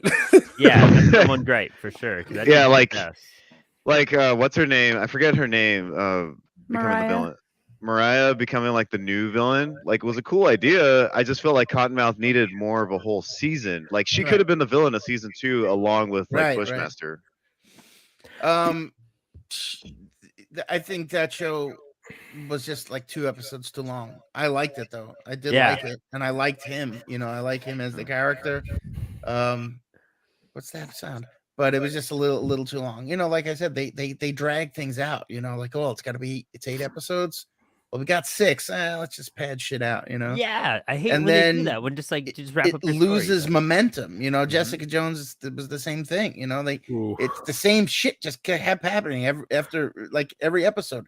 She caught him, he got away. She caught him, he got away. And it's like, have it happen once and have it mean something. Yeah. But whatever. What were we gonna say, Ryan? I would say Luke Cage was really underrated. But I'm sorry, guys. There was 2 things I really liked about it. The Mahershala Ali, who played Cottonmouth, is one of the best actors in Hollywood, and the fact that he was half of the first season, I was like, oh, dude, you got to give that guy a longer run, because he and Coulter could have gone back and forth for an entire season, kind of like how Vincent D'Onofrio and Charlie Cox went back and forth, it's like a chess match. I felt like Mahershala Ali as Cottonmouth should have been played out a little more, right? And he was frightening, he was a good villain, He should have been the boogeyman in the background pulling the strings. That's what he should have been. And continue, Ryan. I loved the casting, but also they were doing the street level heroes with that Defenders, but not the Defenders, line of Netflix shows. And I loved that Luke Cage did a similar thing to what Miss Marvel would do, many years later. Is it was a very community based show. Cage is a hero for his community. He's a hero for the underrepresented. He's there for others. Whereas Daredevil and Iron Fist and Jessica Jones, even they're doing street level stuff. They're street level vigilantes, but they're not standing up for their community all proud, no mask. Cage doesn't have a mask. He doesn't have an identity to hide behind. He is who he is. And I also think it's a crime that Luke Cage does not have an ongoing comic right now. For real. Luke Cage should have an ongoing comic. But anyway, that is a whole other thing. Underrated. Luke Cage underrated. Full spectrum support of underrated for this one. Yeah, I didn't see the second season. I don't know why. Same. Same. That was just no real reason. I never watched The Punisher. Oh shit! Yeah, I just watched that this year for the first time, actually, a few months ago. That's my favorite of the Netflix ones. Really? Yeah. What a Kansas vibe. So here's a weird thing about that Punisher show. I don't know what that means. I don't You're right. When The Walking Dead started, me and my brother were watching it, and we're like, this guy, John Bernthal, this guy looks just like John Romita Jr. drew the Punisher and Punisher Warzone. Yeah. From 1991, I think, when that book came out. Fucked up nose. And me and my brother were like, oh, this guy would be a great Punisher because he looks like the drawing. And then they cast him. And when they cast him, he was thinner, and he had a hipster kind of haircut. And it's this and I like him. And then he had a southern accent, which I thought was weird. It's the Punisher is an Italian guy from Brooklyn. He should sound kind of like me, Yeah, that's true too. Instead, they gave him this twang to his voice. It's he should have sounded like the guy he played in Wolf of Wall Street. Man, if you remember, he's this motherfucker guy. That's the he's the Punisher. Anyway, Tommy, are you trying to get cast as the next Punisher? No. Way too old, way too out of shape. That's what we need, Tommy as the Punisher. That Marvel training will get you there in 6 months. Yeah, they'll pay you to do that. That regiment, That's true. That's true. Tommy, they can do anything. If they can turn Chris Pratt into a superhero, they can turn you into the Punisher. Very 3 months or something, right? Yeah. When we were kids, we used to make movies, with the video camera. This is back in the early 90s. And my brother, we did Punisher movies, and my brother would be running in the street. I live on a big avenue, running across the street with guns and we'd be lighting firecrackers and weapons. And, my grandfather would come, what the fuck are you doing? Get inside. You're going to get killed. The cops are going to shoot you. You're going to get hit by a car. It was great, we had an arsenal of weapons. It was, he had a cool Punisher shirt, That's dope. But your blood capsule budget was through the roof. Well, yeah, we had Halloween, what is that called? The Halloween theatrical blood and stuff. And good That's so Hawkeye. Oh yeah, so Hawkeye. It almost ended on Punisher, and I was gonna be so hyped to let that segue into that. I don't know how to feel about Hawkeye. I do. Either. I hated it. Okay. Right. Haley hated Hawkeye. I totally Lucky the pizza dog, though. Yeah, listen. That show, talk about doing too much in a show. That was that Yeah. show's problem. You didn't give me enough Jeremy Renner, and when you did give me Jeremy Renner, he was talking like this. You couldn't understand what he said. He was deaf. That's why he's going deaf. And I don't. But it was. I just hated it. My issue Haley with that Steinfeld, show though. was that I liked it in a way. I think it was one of my favorite of the Netflix shows because I think the tone was right. Like it didn't seem like it was trying to be one thing, but was another. Like a lot of these shows seem uneven. And this one was like, well, this is going to be a fun little adventure, and we're going to learn a little bit more about Hawkeye. And see, I felt the exact Kate opposite. Bishop? Like I felt like the tone was all over the place, and I didn't know what it was supposed to be. Really? Yeah, Mhm. I didn't. The thing that I thought they added too much with Echo. I thought Echo was too much, Echo and was too she much. wasn't. I don't care about that character. I mean, she has they're gonna do an Echo show. I'm probably not gonna watch that. Because Based I on just what story? I don't. Right. I don't. Didn't they already tell us how much more are we gonna get of a character? That Yeah. character. She doesn't talk. Like you're gonna do a whole show, but not to look. I'm not to disparage the deaf people, but like how do you do a whole show about that? I don't know. Like you're going to have to rely on the other characters, right, to tell her story. And who do you bring in that you didn't already have in this show? It doesn't. I don't know. Whatever. That's exact all those same thoughts. Haley, you fucking nailed it on the head. Like I was like, there's too much going on, and you're giving us like Echo now, and we're barely Right. getting Hawkeye and like Pizza Dog, and you're just like, I thought it was, and then you're like, you're right. Is this a And drama? then Yelena comes in, you're like, Yeah, I forgot about her too. I Yeah, love- don't we I have love enough her. I people love in her. this show? Yeah. I don't mind. And Yeah. Florence Pugh shows up, I'm in. She But, became my favorite after that Yeah. show too. 'cause She I was just it's a little too comedic, but I think it fit to the show. But then she's there to exact revenge on this guy Mhm. because her sister died, but he didn't do it. Like that, I Yeah, never it's really. clunky. I'm And like, then She's you why? also an assassin who's like, this is her Right. job, so she's got to have Right. fun with it. Like she doesn't really care about any of these people, so she's making craft dinner while she's getting ready to murder them. Right, It's too just like the much killing jokes, itself. yeah. No, I think it worked for Yelena. Oh, because you because think she's- she was disconnected, right? Yeah, because she's fully disconnected to it. Like she hates Jeremy Renner, she hates Hawkeye, obviously, Right. but like Kate Bishop didn't do anything to her, so she's just here Right. to like do a job. She's just here to mess around with her, right? That's true. She felt like a character in like a quirky like action heist movie. Like a Tarantino movie or something. Right. There was like Florence Pugh does Yelena as a Tarantino character. I'm curious because I'm gonna bring up a property that's not a TV show, but if you're committed to doing a Hawkeye project, I think two of the late year projects from last year needed to be flipped in the format they were told. If you're gonna do a Hawkeye project, it needs to be a movie. And if you're gonna do an Eternals project, it needs to be a show.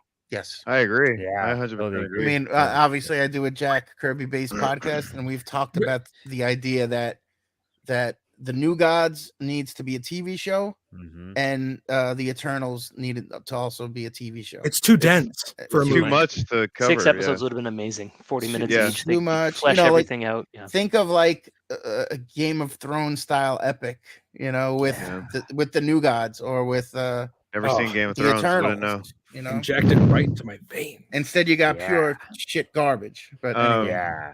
I was gonna say about Hawkeye, like I fell for that trap again because Matt Fraction Hawkeye is still to me one of the best superhero comics you'll ever read, period. Probably one of the best books you'll ever read in your life. It is. I heard someone describe it. I won't take credit for this, but someone in a classroom described it as like functioning depression, the book. And like it's a really good ass fucking book, and especially the representation it does for deaf people with like sign language and everything. It's like it's really solid shit, and it's still like the tone is like right there on the money. Like it's very funny at times, and also still takes itself very serious. Right. And like I love Kelly Thompson Hawkeye. I think Kelly Thompson and Kate Bishop Hawkeye is near perfect Hawkeye comics. Like if anybody hasn't read it, just do yourself a favor and read it. It is purely fun, awesome comic book I stuff. haven't read it. It's awesome. Amazing artist too. And like I think what's her name that was cast as Kate Bishop? I forget her name. Hayley Oh, Steinfeld. she's great. Hayley Steinfeld. I wasn't sure how to feel about it because I've seen her in movies where like she was decent, like in her role, and then others where it was just kind of whatever. And so like she was kind of hit or miss with her acting at times, I feel like. and I wasn't sure what to expect, but I thought she actually did a good job in the show. I think like in terms of like Kelly Thompson tone, she nailed it. Nice. She embodied the Kate Bishop that I've Yeah. read. Yeah. Like, Exactly. Yeah. And I think the show as a whole is like a great Christmas show. Like I think it's just fun to watch. right. If you do the whole Christmas marathon shit with your family, like watching Christmas things, it's fun in that aspect.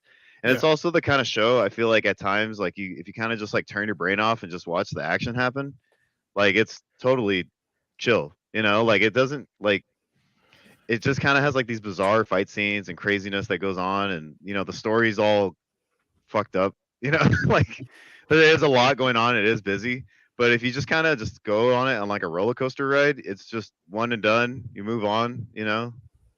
I love And- that the storyline was also pared down.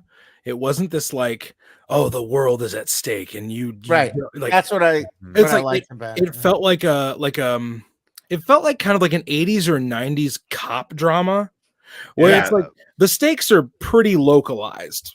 yeah. Like we're not gonna, Thanos is not gonna show up and then Hawkeye's like, oh, I gotta fight this guy again. Like, but it was, I thought it was really it's good. it's just fun to watch. Yeah. Like in my opinion, I enjoyed it. It was just fun to watch, and like again, if you don't take it too serious, just kind of turn your brain off and just let it ride.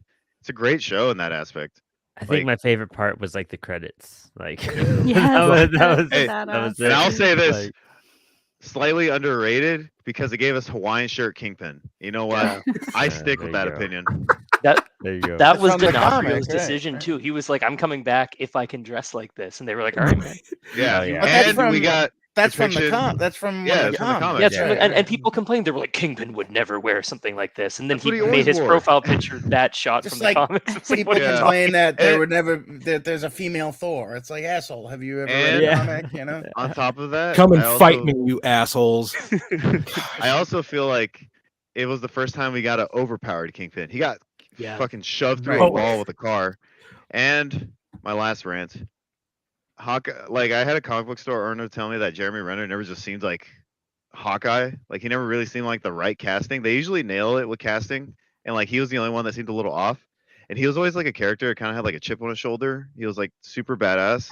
And I think what people don't realize in the show too is that like Kate Bishop kind of like brought him down and like made like was like Humble. surpassing him and humbled him, you know. And I Yeah. think again the show, in no way am I defending saying the show's amazing. I'm just saying like it's a fun ride. Well, the And I fact think that it did certain things right. you bring that up, and he even says that he's like, I'm just a guy with a bow and arrow. Yeah. You know, like when you're a guy on a team with a fucking god and a Hulk and an Iron Man and a Captain America, like these are superheroes, right? And he's Yeah. not.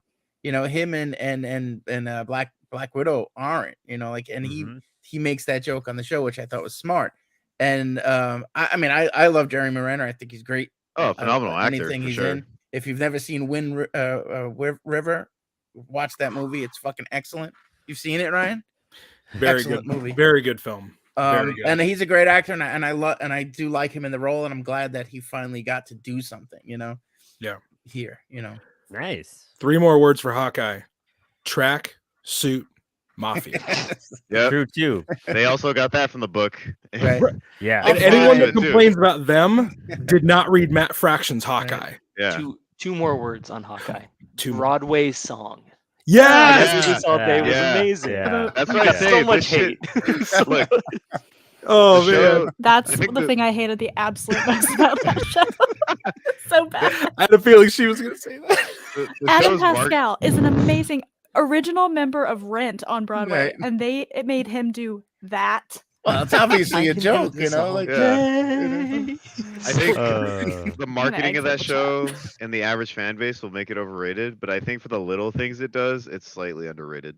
The little things that it just like is so stupid it has fun with, I think are slightly underrated. as much as I didn't like the show, it would still be like something I'd consider rewatching. But it's one of the only ones because like I wouldn't rewatch What If or any of that. But I It's was like in just every like, Christmas you could watch this one. Yeah, that's what I yeah, said. That's like, what I'm give it another saying. To chance, my like- point. But I mean, it was just so packed. Like what we were, and Yeah, I it just lost wasn't- I was like, "Is this a Christmas show?" Because you lose the focus and then you drop back, and you're like, "Oh yeah, it kind of is." Yeah, they're it is fighting in a Christmas." Christmas The tree, I episode where guess. she or Kate Fighting and Christmas tree. Clint have Christmas is so cute and so good. And I happened to like there just be in wasn't New enough York. of just The them. car chase scene with all the trick arrows and stuff. The guys Awesome. like, come on, it's so cool. no, that was awesome.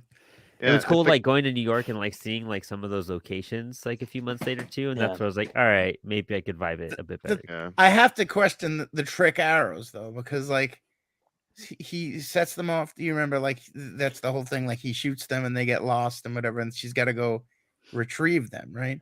Like why? That did not make any sense to me when she had to go to the LARPers, the cop, and get the arrows back. It's like why didn't Oh yeah. that was a whole weird little subplot having those LARPers there. It's like Maybe it's the cosplayer in me, but I loved the idea that you could have your suit Yeah. back if you let me kill you in the LARP fight. right, All of that which was funny. Which was Yeah. it was funny, but as a story element, the fact that he lost his arrows didn't make sense to me because later on when he shoots them all off and he's like, "Don't worry, I have more." Wait, if you have more, then what the fuck do you need to get them back for? It was an odd little like It's just bad bit of writing there. it's the kind of show that takes like 3 steps forward and then another 1.5 back. Right. I You can Yeah. see know, that. or no, Yeah. or however you want to look at it. It's like there's a lot of shit that just sucked about it, and then there's like these little moments, like Lucky being like a cute little dog in the show. Of course, I'm gonna fucking watch it. It's a cute ass fucking dog named Lucky the pizza dog. I'm gonna watch this shit on repeat. I fucking love animals. This shit on But, like- repeat. but, like, it's just like then you got the clunky plot with like all these characters fucking getting tossed in, and then you got cool fight scenes, and then you got the Right. awkward LARPing scene, but it's like fun to watch at the same time, but kind of ridiculous. That's all. I can see that. That makes sense. Let's see if we do I know we're hitting that hour and a half mark. I'm not too sure what time limits you guys have, but How about all that, baby? Tommy's ready to party with us. Yeah, I know, right? I'm gonna go get an Ultra Michelob Ultra. Oh, Okay. Oh. Gotta get two. Are we Well, with my good- night? Good for you Oh. guys. I did not see the show, so please don't spoil it too Are we much. ready That's all to I gotta ask. universally like this? I saw it last night. I Yeah. saw it on Halloween. Actually, I did what Ryan told me to do. He said you might as well wait till Yes! Halloween. Nice. And I Good went and work, watched it. Brando. Yeah. The Dude, only reason I'll say it's rated instead of underrated is because everybody universally agrees that it's amazing. So it's hard to say that it's being underrated Oh, because everybody's calling it fair. 10 What a out of shit 10, disturber. right? Yeah. that's very true. What a too. lawyer. Yeah. I'd agree. I mean, I Good thought job, it was- counselor. I thought it was all right. I liked it. I liked what it did as far as introducing this character, or specifically these 3 characters, and kind of letting you know there's a history, and also kind of saying like this is where it's going to go. So you could go 2 ways. You could go and have a prequel, like the history of Jack Torrance, Jack Russell. Jeez, Totally And, different movie. we just did a big art show, Stephen King art show. So I have Oh, nice. Yeah. Stephen King on my mind, Nicholson as a werewolf. right? Which he was in the movie Wolf. He's so good. But I liked that. I like to kind of set it up. Like they throw you in. There's not really much to be explained, but there's a lot of missed opportunities with who they could have included in that group of like monster. Oh yeah, hunters, that's what threw me off too. I was That's kind of kinda like, this is a sucked, surprising like choice of cast and characters to put into this part where you're like, you could have really blown shit up and right. made this like. But they're not really gonna. epic. They're not gonna put Blade because they want to give him his own movie, so he's not Yeah. getting killed off. Like Yeah. there's reasons why they did it. But I thought the werewolf looked good. Man Thing was Man it's Thing looked great. Yeah. Man Thing looked great, and I was just like, well, they beat DC to doing Swamp Thing, so Right. Yeah. I mean they On the big win screen there. anyway. Right? Oh, Yeah.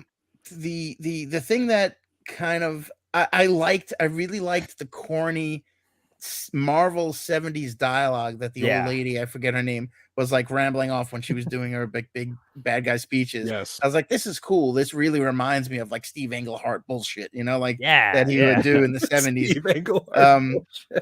And so I did like that because to me, like as a I'm familiar with that kind of stuff. I was like, all right, this is kind of cool. Like they're really throwing that 70s comic shit in here. But it was all right. Everybody's like, it was amazing. It was okay. It wasn't bad. It wasn't great. It was. All right. It was. So Tommy's it was on the fine. overrated train for this one. Then. Yeah, I guess I would have to say that. Yeah, I guess I would have to say that. I think for like their attempt of like them doing it in black and white and pulling that aspect Which off wasn't intended. Which kind of oh really makes it a little more disappointing. Apparently, like Ah. they shot it, and Feige was like, it doesn't look good. Put it in I- black and white to hide things. I think what it was they didn't use film, but then they CGI'd film spots and stuff to make it feel like it was film. I think it was always going to be black and white. It's just they No, wanted to make it I read more that, like right. 70s. Huh. Well, because there was a lot of black and white in the 70s. Yeah. Well, Yeah. Yeah. Anyway, I read that he wasn't happy with it, and they made it black and white, but it looked cool. It was cool. Yeah. Whatever. Yeah. Well, let's bounce to the next one. Do you guys have any other thoughts on Werewolf by Night? I I just know loved that it. Moon Knight was introduced in the comics, but that's about it. There you go. I thought we'd get something like that along those hints too. Which Right, that you would have seen that on the fucking wall or something. Yeah, like Well, they showed the gore on the wall. It throws me off. So is there like the real gore out there too? Like the actual That history? fucking Love and Thunder sucked. maybe Like that- maybe the God Butcher was worshipped by some people, and that's what they thought he looked like. I don't know. There's Right. Don't defend this shit. Right. Or maybe they were just like, oh, that's what he looks like in the comics. Let's not let him look like that in the movie. Because we suck. Nothing I haven't said, Tommy. Nothing I haven't said. I will say just one last thing about Werewolf by Night. Yeah. Perfectly rated because Faz says like it's universally loved, which is like I figured because of some of the cheesier, like Universal classic monster movie vibes it gave off. People would be like, "What is this shit?" Like, but I love classic monster movies. Yeah. Werewolf by Night hit me like right in the sweet spot of like all the different fandoms. I was like, it's cheesy. It did what it intended to do for you. Yeah. Right? That's so Tommy, that's a big thing of like when we review stuff on Across the Bifrost, like did it accomplish what it set out to accomplish? Right. Like, not whether did I like it or not. Was it supposed to be like a kind of a hammy, campy kind of horror movie vibe? It did that. And it was great. And that fight scene with Jack in the tunnel where it's like closed, the door is slowly closing. That was awesome. Don't spoil for Brandon. Oh, sorry, Brandon. There's a fight scene in this involving a werewolf. There's no werewolf in the movie, actually. Yeah. It's a goddamn lie. It's actually just Lucky the Pizza Dog again, but in black and white. Yeah. Jack just talks his feelings out with Elsa for an hour. It's okay if you guys need to go into spoilers. I accept. My favorite part of it was we're on Moon Knight now. Right before we move on, real quick, my favorite part was that they actually had Man-Thing burn people. That was fucking fantastic. Like right from the comic, I was like, yeah, they did it. He fucking burned guys alive. Great. Yeah, that was the man parts. The Man-Thing stuff was what's holding for me. Like the corny. I figured when I this saw is that was in there, I was like, oh, I need to watch this. Yeah. I just keep, I keep forgetting that it exists. Like people talk about it, I'm like, oh yeah, I'm gonna go watch that, and then it just leaves my brain. Like, yeah, well, that's why it took me to Halloween, and it was only because Ryan had told me to watch it on Halloween. I was like, all right, I'm awake. What did you guys think of the format? The 1 hour special presentation. That's cool. I love that. Good, I love that. Do more of that. Give me. I'd be fine with a full hour instead of like the 50 minutes or whatever it was to give a bit more time, but it was fine with the length. Yeah. You're getting the Guardians Christmas special soon. Yeah. So. It's basically a one shot. I mean, that's the way to look at it. Let's get ready to shit on that. I'm right there with you, my friend. Moon Knight, I thought was like heavily overrated. I didn't like Moon Knight. I thought every episode was boring as shit. Total trash. Kind of like, it's when you take that cheap shot of like, I blacked out and I don't get to show you any of the action. Too much, give a man. fuck. Like, that's your scapegoat for everything. Right. Sorry, no. And then it took me nowhere. And then it just was one of those shows where an episode started. And I'm like, so this is gonna happen and this is gonna happen. You're like, oh well, fucking happened. All right, well. I'd like to consider myself a fairly intelligent individual, right? Like I already laughed. It's always a dangerous start. Fuck you guys, I just love that you had to say it. Yeah. Because I want to preface this, and I'm watching that show and I'm like, what the fuck is going on? Like, what's happening here? Like, this doesn't need to be. And I love Oscar Isaac. He's one of my favorite actors, and I thought he was great. Like in both roles, basically. The casting was fine. The girl was fine. Whatever. What's his name? Ethan Hawke. Was fine. He was fine. But there was too much of this, like you said, like this fantasy element where. Not I don't mean fantasy like Lord of the Rings, but like this like you don't know what's real and what's not. Where they kept relying on that and they did that in the comics, somewhat specifically, like more recently with the who did the run? Fuck, we read it for our comic book club. Jed McKay. No, which one? There's a lot of random ones. I know.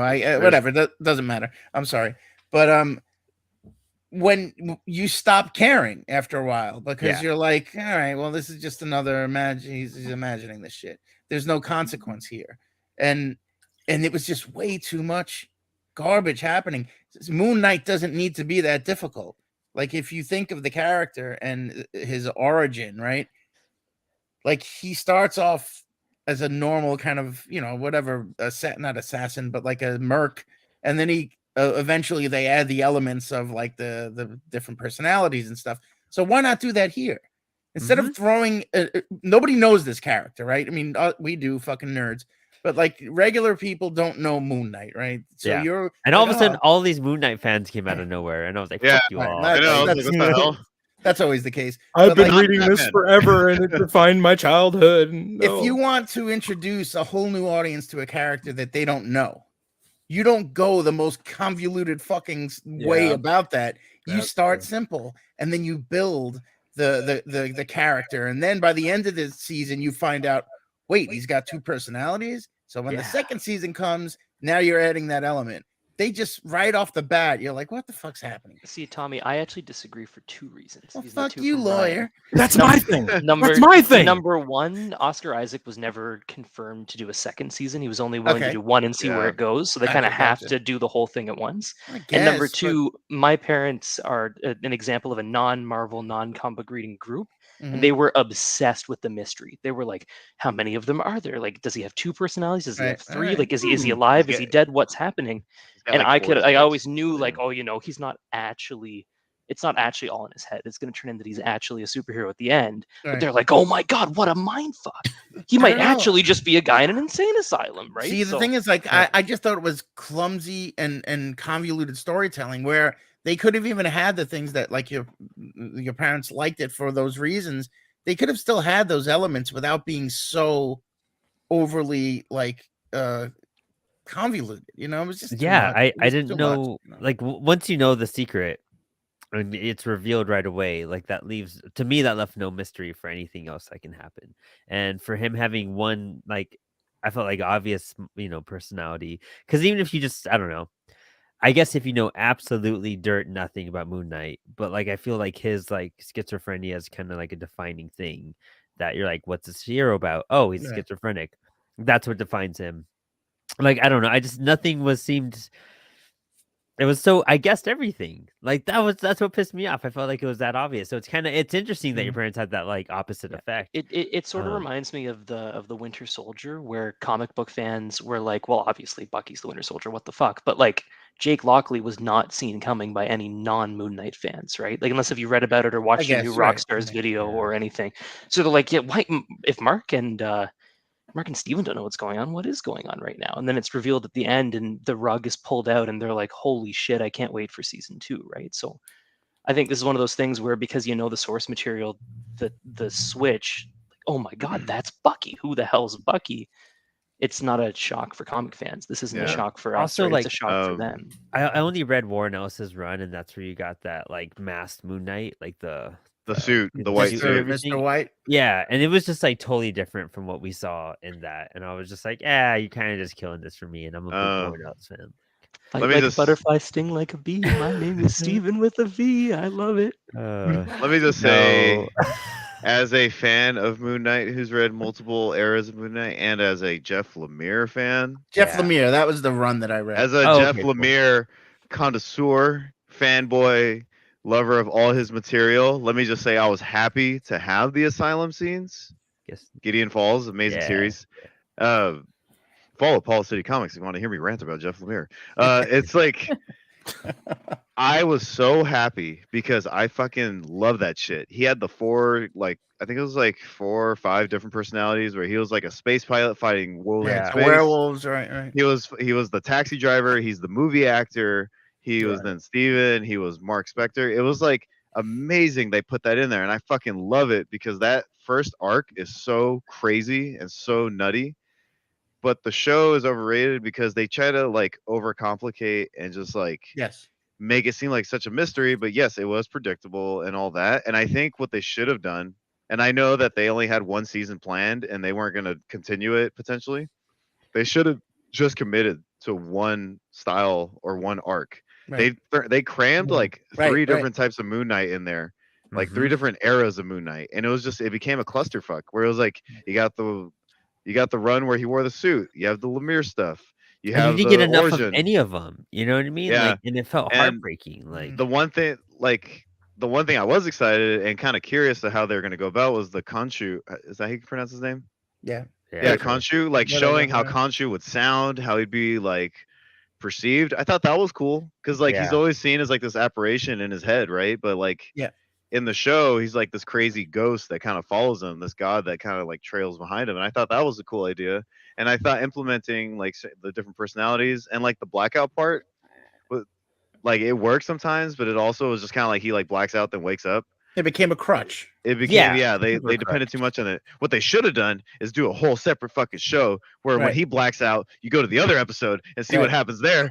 And then you get There you two go. different Moon Knight series, and then when another personality Moon comes Knight in, and Night you get a third season or a third You have series where he's like trailing another character. episodes, like, Yeah, dude. And it's a whole fucking mystery episodes you gotta string together. And this is why Marvel should fucking hire me to Oh, plan their dude, shit. no, they should do it like they did the Death of the Family, so you get to choose which like Moon Knight Choose an personality you adventure. watch. But Yeah, choose your adventure Moon Knight the series. show was riding way too much on this like he's nutty and he ain't Batman. Right. Like they should have just committed to one arc. It would have been easy, but I get it. One season, you got to cram the shit in there. Yeah, but why do And- you have to cram the shit in? You don't. If you know you're only going to do one season, it's not like, well, let's fit every aspect of this character. Do He's been around Galactus for and the Negative Zone and right, exactly, right. You don't do that. You make one Fantastic Four movie and you tell their origin story. Mhm. That's it, and you have them face off against Doctor Doom, and that's it. You don't have to fucking say, all right, well, we need to put everything in. They didn't need to do that. They could have told a really cohesive, really good story about this character and introduced these nuances of his personality and the things that make him unique without having to do all of that bullshit that they did. And it just became, I mean, for me, it was just a fucking mess. It was just a mess. Yeah. And it's never something I'm ever going to watch again because I just didn't enjoy it. Like, yeah. It's not even like Faz's parents where they were wanted to see what would happen. I was to the point I was like, when is this going to be over? Like, oh, come on with this shit. Like, they keep doing the same shit. Like, I didn't, week to week, I wasn't like, oh, fucking, it's Wednesday. I got to watch what's the name of it? Moon Knight. And I just didn't care. What are we talking about here? Yeah. Right. I mean, I would watch it, and me and my friend Joey would text each other and complain. That's what we've been doing that since we've been texting. Since the smartphone existed. It's what we do. Yeah, it was. We still complain about the Phantom Menace. We watch it, we text each other. Like we saw it 5 times in the movies when it came out. And I'm like, how long are we gonna keep doing this? It's fucking 23 years old, that movie. Ryan, we can just see your light. Anyway, I'm a grumpy man, Hayley. Man, I mean, honestly, like as the years gone on and Moon Knight sat with me, I'm just kind of like, I don't want to revisit it, not because I hated it or anything, but it didn't leave much of a It didn't huge matter. impression on me. No, Not like it's just some of the other ones have. Yeah. It was another one that's just one and done. You're like, oh, that was cool. It looked trippy, but all right, cool. I thought some visuals are really nice. I fucking hated most of the visuals. That's funny as shit. Like some the of it I CGI liked, was trash to me, and that's what killed the suits for me. The suit was so CGI'd out. I was like, you could again why they had beautiful practical suits. They were beautifully built. There's no reason. It's like they're going, like you said, throwing everything in. Like there's no reason for that. Step back. And I don't think we got enough of the main suit to really appreciate that main suit. Like it just felt ripped off, and you're like cheated. And then you get the like tux, and you're like, oh, of course you get a bit more of the tux. You can afford it's that. easier, right? You can suit up. Like, before we do the next one, we're at an hour and a half. Are you guys still in party mode? Parties can dip in and out if you need. I'd love to keep partying, but I've got my folks upstairs, and I should probably go hang with them before they fly to Seattle tomorrow. That sounds good, Hayley. We just know that if you get to WandaVision, it's the best show that they've done. Oh, if only you were here to argue with me. Can we talk about WandaVision right now before she leaves? Hayley, let's do WandaVision right now. WandaVision. Hayley, take the stage with it. I loved everything about the beginning episodes of those shows and how amazingly they paid homage to old TV. Authentic down to putting the audience in wooden chairs that sucked ass, probably to sit in.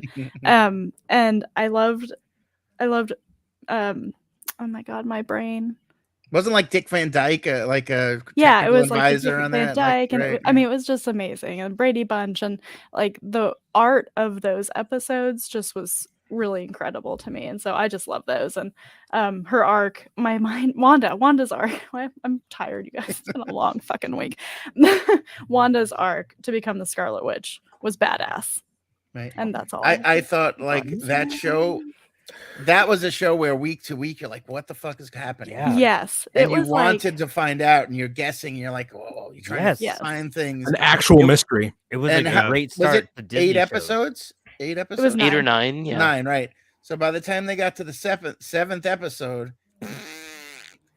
once they was like it does take a really hard left, but I think the very much so. exploration of grief in that show, which is something that's really honestly not widely Right. talked about, Very especially good. in entertaining media, was really, really profound. Yeah. And Yeah. whoever that Yeah. writer is that wrote that line, what is grief if not love persevering? They were probably like, I'm done for the year. I'm going to retire. You can cut me all the checks you want. That's my 'Cause that is Pulitzer. an amazing line. Tattooed just- across their forehead now. it just Yeah. went from being this really I wrote that clever, fucking line. really like new thing, specifically Mhm. for It was Marvel. so It's like, weird and is this what the different. Marvel shows are going to be like? Because this is really cool. Like they're Yeah. actually attempting to do different shit that they're not getting in the movies.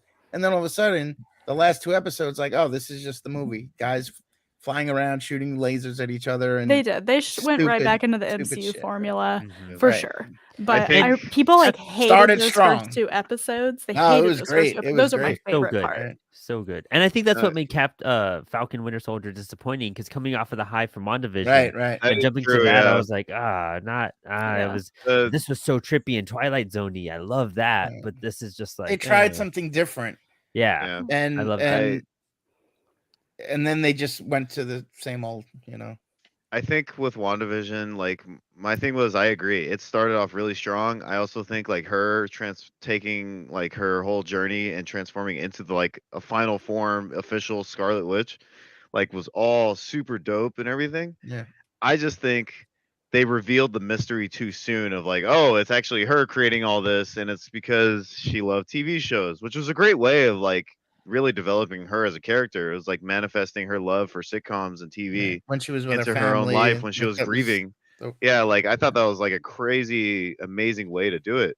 But like once the mystery was kind of revealed, it kind of lost the steam. And like we were already saying, it goes into the superhero trope of like time to fight the bad guy. right.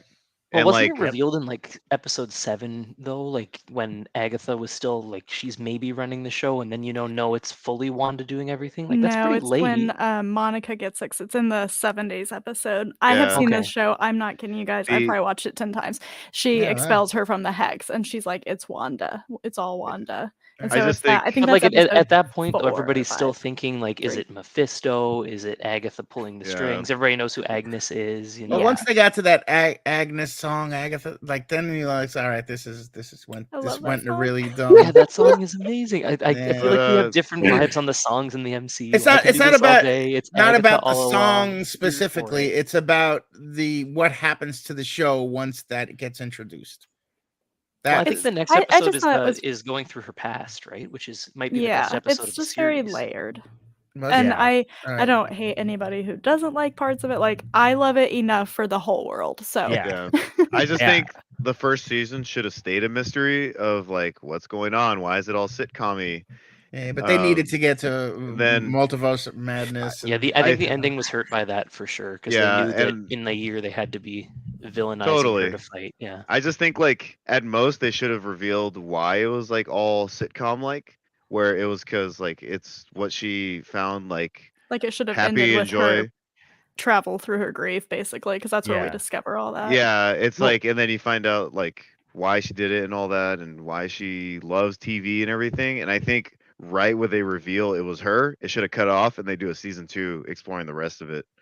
But that's And- just me. The thing So about we- it is that it's such a crutch, because you had to kind of watch that before going into Doctor Strange. So I feel That's like the that problem. kind of crippled it. Yeah, Instead of making it its own story that you could still understand Right. going into the Doctor Strange movie, like it became an essential read when it wasn't meant to be an essential read. wasn't the Oh. purpose of the show to get, like Brandon was saying, to get her to the final form? Right. Yeah. Yeah. And then they're like, and then in multiverse, she's gonna fuck more shit up. Yeah. Like, yeah. And yeah. you know, I love the thing where she's like, she's tormented by these kids that aren't real. Like Right. that was like, even in the That's multiverse, that's an insane person. it's you know? Yeah. it's like even into multiverse, Strange being like, they're not real, Wanda. Like, Yeah. what happens Harsh, when you but take true. But when like you- they're real Right, everywhere right. except her universe, man. Like- Like fuck, that hurts. and Like, then Yeah. Strange Yeah. is like, what happens to their mom? And you're like, oh fuck. Yeah. WandaVision hits harder when you're like, oh, Yeah. Wanda totally believes she's in the right here, and she's not. Yeah, Right. like you think in WandaVision, like by the end, you think, oh, she's healed. She's completely not healed mm-mm. at all. Most She's probably unhealed. more fucked up than she was Yeah, at the beginning right, of the right. show, which She's I just think a let lot the of people people go. miss. They're like, well, she took the hex down, she saved everyone. I'm like, it killed her to do it. She took away everything the only thing she wanted in the world. And so, yeah, she's Yeah. going to be batshit crazy in Multiverse of Madness. Who wouldn't be? And she Yeah. didn't become a superhero. She became a chaos Scarlet Witch. cosmic entity. Yeah. Yeah. Like, Yeah. she didn't become a superhero, everybody. She did not become this, like, I'm an Avenger now. Like, no. She gets Like, more she was- destructive. She was Yeah. kidnapping people, and all she did was unkidnap them. Right. She locked Like, children in their so she room. was unkidnapped people. Oh. It's such a great show. Oh man. Well, Such a great show. thank you so Agreed, much, Haley. Haley. Yes, I don't want love to all keep of you you any guys. Happy longer. birthday. Thank you so much Nice for to hanging out meet with you. us. It was nice meeting you. too. We'll See if drop I a can link get to your on. show below, and thanks for being here. Yeah, check out source pages, please. Hell yeah. For sure. All right, Brandon, I've got gentlemen. one more show I've got to go to. Okay. How about, Me as how well. I have one more show. Make it a good one. what's Oh, Ryan's got to do his Moon Knight part first. Yeah, I was Ryan's gonna got to do his say- Moon Knight. If Oscar Isaacs is not in Moon Knight, I don't watch Moon Knight. I'm you there go. with Like, you. Tommy put up something, this might have been a few weeks ago, where he was watching the movie Inside Llewyn Davis. Love it. Inside Love Llewyn, that if movie. you want an Oscar Isaacs Academy Award, just absolute fantastic film, go watch Inside Llewyn Davis. And that's the film that made me believe Oscar Isaacs could make me care about Moon Knight. Right. And he's a great singer. Yeah, you go. right. He's just, that soundtrack is kick ass. Yeah, he's good. So good. But the one major knock I was gonna have for Moon Knight is, of all the suits, you couldn't make that one practically. Right. Just couldn't. Yeah. I know. Did, It and they could have. filmed it all practically. It And I'm was like, there. They just- here's the thing. I'm not gonna sit here like some, angry, guy that looks like me. I'm not gonna sit here and be like, why do they have so much fucking CGI in it? Like, I get it. CGI is a part of movie making. Yeah. But there are some things you don't have to CGI. Yes. There are a And lot that of things suit, you don't have like, to CGI. that suit is Cloth. easy. It's all like Easy. cloth. And Like, And they I made felt it like I look was really watching Green Lantern. realistic. There you go. Where I'm like, Right. why does that have to be CGI'd? Right. Like, There is- do an awesome, like, Faz, you are deep, like you're baked into the in the cosplay community. How many cosplays of Moon Knight have you seen? I've seen probably hundreds, and they all look great. like they could be in a movie. Right? Yeah. Yeah. And it's not just people wearing But- green suits with dots on them. But again, though, like the thing that bothers me about it, because there's some characters, right? Like it's hard to do a really good Mark 85 Iron Man suit in live action. I understand that. They need CG for that. Right. Right. But they literally made a Moon Knight suit and they show it off at all the conventions and it looks amazing. Right. And he filmed the scenes fighting in them. And then they were like, oh, we're just going to replace it. That was the one thing. I'm not saying I could do it better. I'm Oh, not no. saying, It still Um, looked good. It's just, it could have like, looked perfect. You know? come on, that suit would have Yes. looked awesome. Like it's like when I rewatch Lord of the Rings, like all the practical scenes are so awesome, and then I watch the Hobbit movies and I'm like, that doesn't need to be CGI'd. It looked like a No. fucking video game, the Hobbit Like, movie. Yep. that doesn't need to be CGI'd. And that was just my one gripe about Moon Knight. But like most of you, like I'm not gonna go back and rewatch Moon Knight. It's like. And if it's it weren't not- for Oscar Isaacs, I wouldn't have even finished it. Exactly. Prime here, So- dude, because that's the only thing that kept me throughout the entire series was like, I well, don't even remember how it ended. Like Same. that's the Pyramid stuff and blue light. And, Oh, but they do Oh, what you right. said, That's right, Tommy. that's But right. they Giant did it Egyptian like, god kaiju fight, you know. well, they Good God, kaiju fight. they spend the entire season like building up something, and then they split into a third personality when it should have been the entire season, and then Right. split into a second personality. Right, Like right. it's all revealed. Yeah, like so early. if you're getting hints throughout the first season that there's maybe a second personality, then you find out at the end that it actually is, then it's like you're getting you're getting a payoff, you know. Oh, But this was just way too much. So- I I haven't didn't seen watch this. the show.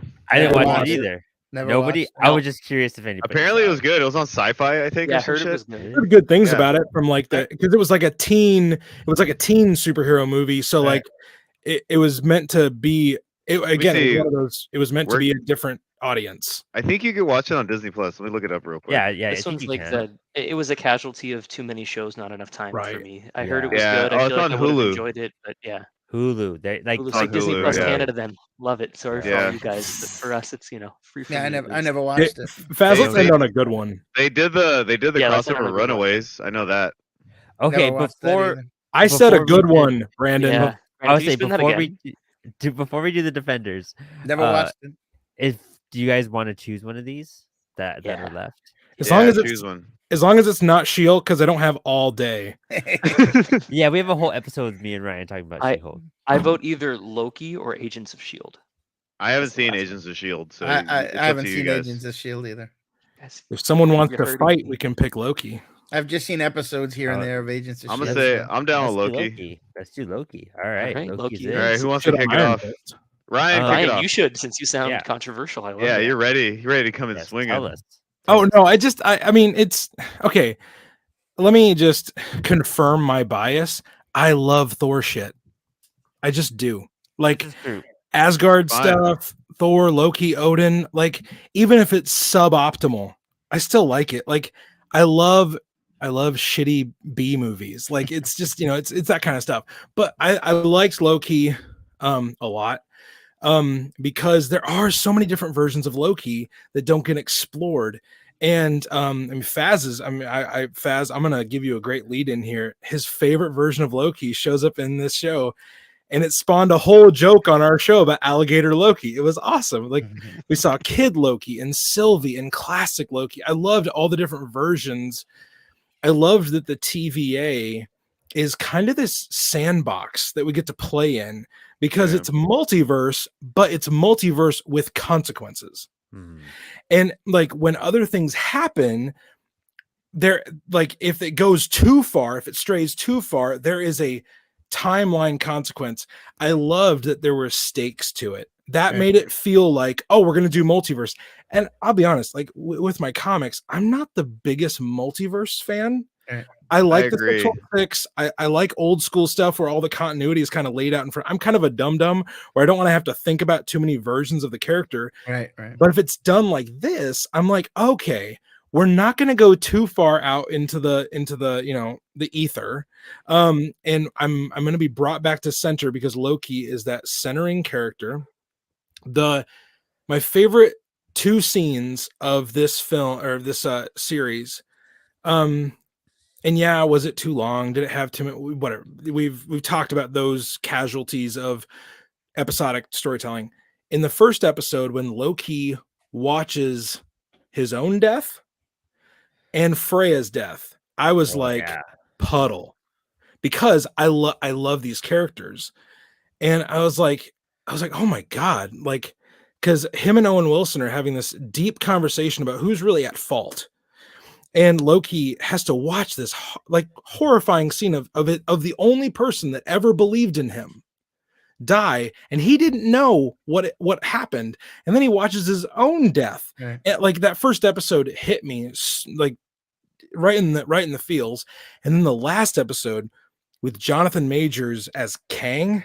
Oh yeah, yeah, That scene with them in that office, right? yeah. Give That was dope. like Jonathan Majors is awesome. Like if you haven't Chilling. seen Lovecraft County, go I'm watch rewatching it Lovecraft right County. now. Like, He's gonna kick ass in the new Creed movie. Yeah, he is. Like Jonathan Majors was the breakout star of that show, and he's only in one episode. yeah, Mhm. Like yeah. his performance in that last episode was like, oh, this Kang saga is gonna kick ass, Yeah. because No, he's the one that draws it all back together. And I just, those were my two favorite scenes. I loved the show. I think it was perfectly rated. Like, it wasn't my favorite Disney Plus show, but you kind of have to, I don't know. It was awesome. I loved it a lot. Yeah. I'm gonna ride with you and say it's underrated though. I'm gonna say that Okay. because I could do that. so here's the funny thing. Apparently Owen Wilson's character is based off an editor from Marvel from like Right, the 60s and 70s, which my comic book store owner told me. I was like, what the fuck? Like Yeah. I So- forget who it was. But yeah, he's based off someone that worked at Marvel. But anyways, let's talk about how their chemistry, for whatever fuck why, it was perfect. Yeah. Like them together really on well. screen was Loki and Sylvie, so- or yeah, Owen Wilson and Tom Hiddleston. Tom Hiddleston and Owen Wilson. Okay, yeah, right. Sylvie Loki- sucked. Sylvie, I'm sorry. I actually like their chemistry too with Sylvie. I didn't really like that- Loki and Sylvie. Yeah. I didn't But I was like gonna that say, actress. But It was like, this is one of those moments where like the tone being all over the place made sense for some reason. Yeah. Because there's like multi-dimensional time travel going on and just like doppelgangers and all that shit. And Disney knows what they're doing. Alligator Loki's cute as fuck. But like, it's just Kid like Loki's the a badass. yeah, and like the show did so many cool things, and it showed the Thor frog Throg or whatever. Yep. Yeah, it did. Thanos The show, copter. yeah, the show did a good Thanos job of hinting and Easter eggs. The show did a great job of tying into things where you could see where the timeline gets disrupted when WandaVision happens. Yeah. And on top of that, it's a great way of how the MCU should do shows, where the show actually shows. Yeah, there's too many times saying that. fills in the gaps. It fills the gaps, but also prepares the villain, because now Kang is supposed to be like one of the next major villains, Right. and you could see, because of the ramifications Loki has in the show, how he becomes that, and like Right. it all is just like, it's like a fly near my desk that keeps fucking bothering me. But there's like, you can see how like everything kind of is a mess because it's multiverse stuff, but it all ties together, and they explain it really simply. And like the show has fun with itself. Like it just Yeah. doesn't take itself too serious. It's That's serious inappropriate. enough where it has a story. Huh? Nothing. Uh, Sorry. I'm He's so making tired. a Jericho joke. But no, I just think the show's underrated because it does a lot. It does a lot in terms of like preparing the next villain, hinting at stuff, really showcasing like deep Marvel lore, like Marvel lore, and Yeah, just Marvel Thor. like Marvel Thor, and it just like does a good job of just having fun at the same time. I And think. Oh, go ahead. Sorry. I was just saying, I really liked it. I feel like people don't talk about it enough, and I just think that like it's a show that like, it's not the greatest Marvel property or show out there, but I think it doesn't take itself that serious, and it has fun, and it just goes balls to the wall, and it works. It's the one Marvel show that I think from beginning to end is consistent, and I like it. It told a coherent story, as wacky as that story is, and you would think that would be the hardest story to tell, Right. but it actually stuck the landing. Yeah. Whereas the other shows may have started strong and ended weak, or just were a fucking total mess, tonally. This one presented itself in a way where this is going to be a total mess, because that's the nature of what the story that we're telling. Yeah.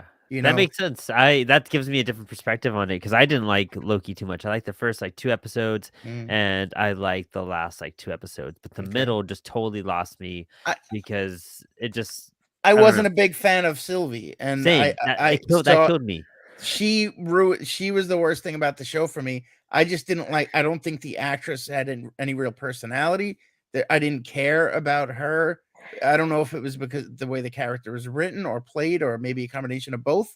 But to have that be the one version of himself that he aligned with for the majority of the episode, Yeah.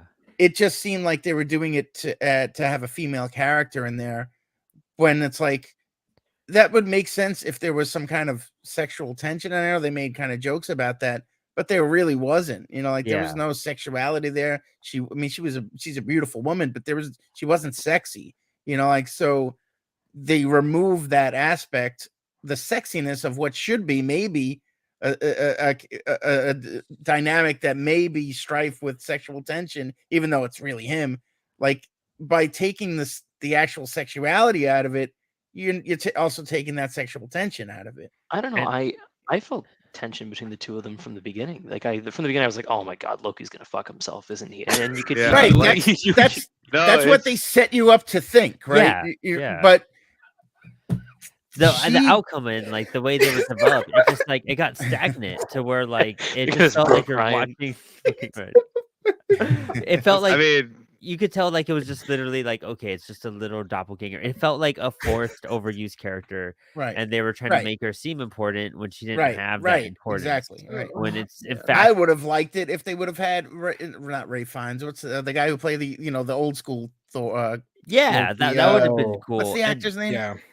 Like yeah. that would have been fuck. I would Or like have that balance between all of them, and they're like more of a gang together. But they kind of Right. just did too much focus on her when she wasn't an important character to begin with. right. Like Owen Wilson and Loki were the two main characters in that sense that you'd want focus on. Yeah, she and was you the just- one thing in the show that I didn't work for me. That's where Yeah. I got bored, and that's where I was just like, and it wasn't until we got Kang that I got interested again, and it just And that he was was my great. He was great. yeah. So for me, I felt like it was overrated in that essence. You know what I mean? But like I it think just, I felt like they wasted her character. Like they could have done so much more to develop Right. and make if they were going to make her prominent, because they tried and it just felt pushy. When Right. in the story, it didn't need to be that way. In story essence, that's where I'm coming from. Just a little bit of his story. Loki has been a woman before. Right. Which I know like most actual comic book fans know. But if you're maybe listening or you're hearing this, like, what? Why they make Loki a chick, man? There's so much about Loki that is, gender fluid.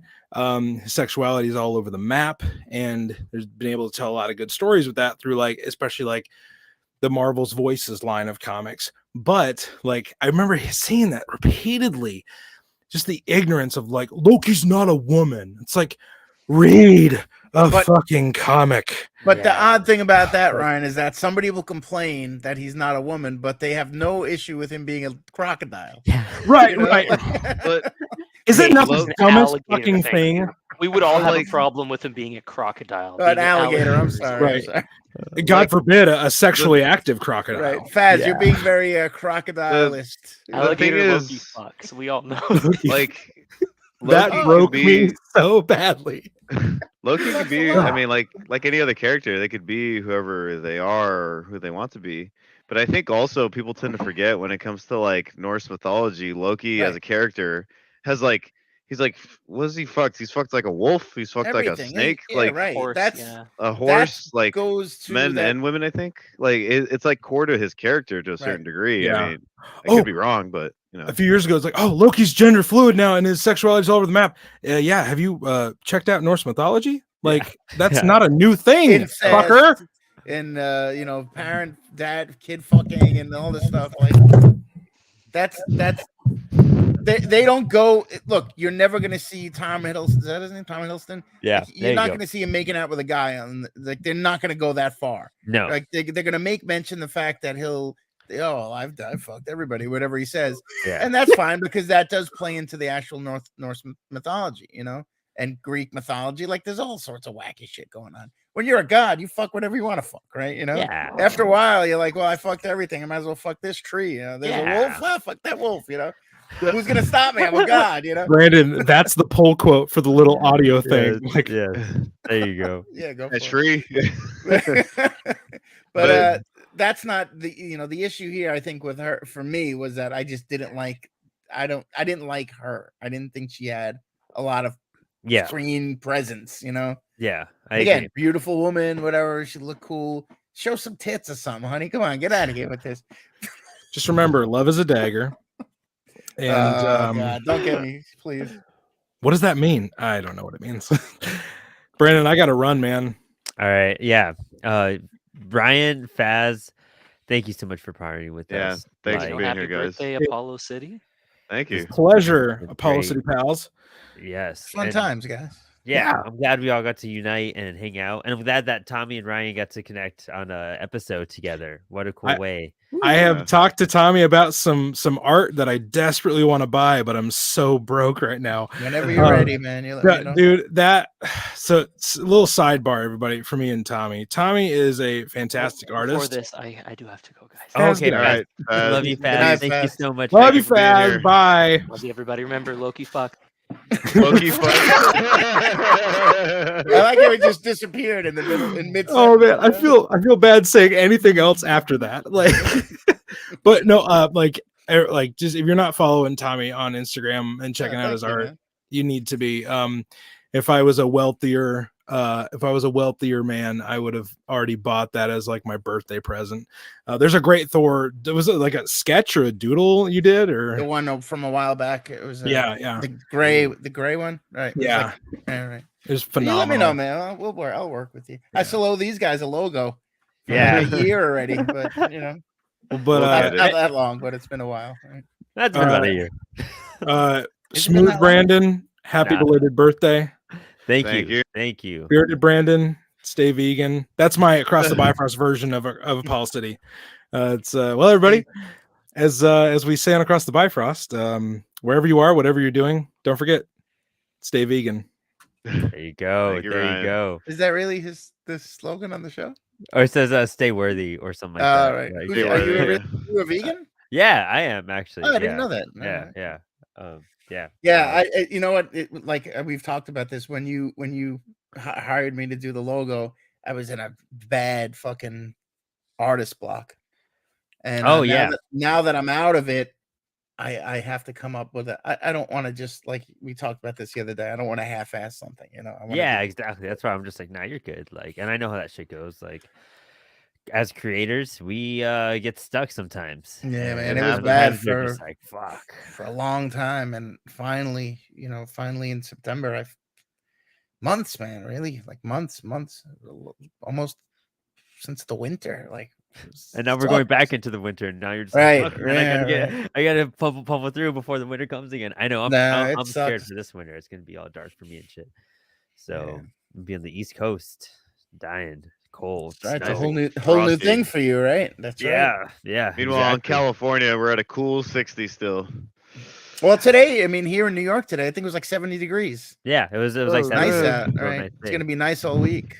Anyway, I don't. That has nothing to do with comics. We could blast through the last of this shit. If you want. Let's just Whatever you guys quick, want. Let's quick, see, let's just get it done. there's not a lot left, and there's not a lot that we all have seen. So I'm kind of Right. curious on that shit. Like, what do we hit in? Jessica Jones, dude. Jessica Jones officially First season 2. I've only seen the first season. I've only I've watched the seen first. all 3.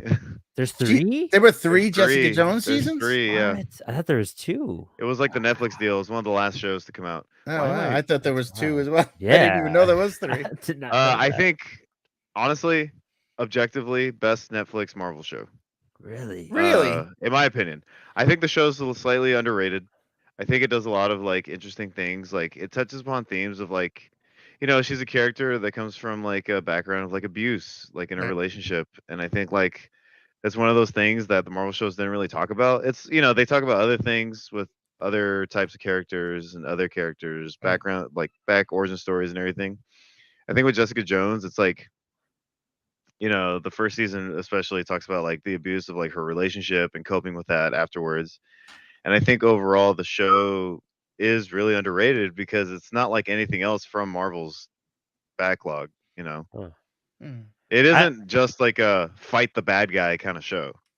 No, it is a bit more psychological. I mean, that's Yeah. why I dug season 1 a lot, and also it's Right. David Tennant. I'm a big Doctor Yeah, Who fan. Yeah. I had Like- no idea he was Doctor Who, and I was like, man, this guy's really good at acting. Fuck that, dude. And that's why I Yeah, watched it. Like, He's going places, man. Yeah, he's going play. And then my girlfriend's like, oh yeah, that was Doctor Who. I'm all, what? Yeah, for it's 40 fucking years. so great, Not dude. that long. The ending was cool to season 3. I won't spoil it, but overall, I think I'm- like it's open to doing things. I just don't Right. know if they're gonna revive it. Well, what killed it for me, honestly, I met the actress. I met all the Defenders at a Marvel thing at New York Comic Con one year, and it was like, Everyone was super cool, like, and she was a bitch. She was really Yeah, Kristen she Ritter? was. Yeah, she was a total bitch. And She then I looks was like. like, I mean, she's got that bitch yeah, face. she does. And Remember she her was, Breaking Bad? She was like a bitch. yeah, and then she even was in that TV show, like The Bitch in Room, like Right, that's 14. right. Yeah, no, I was just like, oh, that's just you. All right, Oh yeah, wow, I'm all right, surprised. yeah. So I I was just like, all I right, just know that whatever. she's the daughter. I know that her dad was dude from Three's Company. Her real dad? Her real dad in real life is the actor from. That's not John Ritter's daughter. No, it's What? not. Look it up, dude. No, Look it nothing. up. I'll look it up Somebody right look now. it up right now. I'm Live, looking it up. live. Let me see. They have I've the same never- last name, first of all. Yeah, but that doesn't mean anything. His Jason Ritter is his son. His is like a director and stuff. I know. I'm pretty sure that's not his daughter. I mean, she could get it. She's very attractive, but she takes. Brandon's looking it up. He's looking it up. It says including Jason and Tyler. They didn't. Yeah, I don't think that's his daughter. What's her name? Kristen Ritter. Kristen Ritter. Kristen K-R-Y. I think it's K-R-Y-S. Ritter. Yeah. Yeah, I don't think that's his daughter. Mm-mm. I could have sworn I heard that somewhere. Nope. No. Brandon. You were lied Damn. to. Damn. I was lied to. Someone fooled you. Yep. First season I thought was good. I just needed to be shorter because after a while it was like a chase, and All it of them. just kept repeating. You know, like every Yeah. episode was like, you doing this again? Yeah. But I did like that it was sort of terrifying. Like he was a great villain, and like that when you Purple go, Man. right, when you Yeah, go up creepy as against fuck. a guy like that, like what do you do? Like there's no way to defeat him really, and it was frightening. You know, like I thought he was a frightening villain. But I don't know why with the Netflix shows I never continued. Never watched the Punishers. I don't know why. You know, I just started Punisher never watched this year. Iron Fist. Oh, I never watched Iron Fist. Well, we'll get to that real fast then. You know, just right. fucking. But yeah, I don't know. I totally agree. I got as far as Tommy did, and maybe I should have watched more. I guess I could. You know, in some downtime. You still can, right? Yeah, I gotta do watched some all cleaning. Daredevil was the only one that I actively sought. You know, And I only finished season 3 last December. Like, Never saw Agents of S.H.I.E.L.D. Neither Not have a single I. episode. I've seen an episode here or there. I think. Dude, I watched that Ghost Rider episode, and he looked pretty cool. Nice, I saw that. Yeah. Yeah. I just know that like it was the kickoff of like TV shows for the MCU, right, and like yeah. it's like 6 seasons, 20 episodes a season. They're That's all like why I 45 never minutes. That's why I never watched it because at you'll that never point, catch up.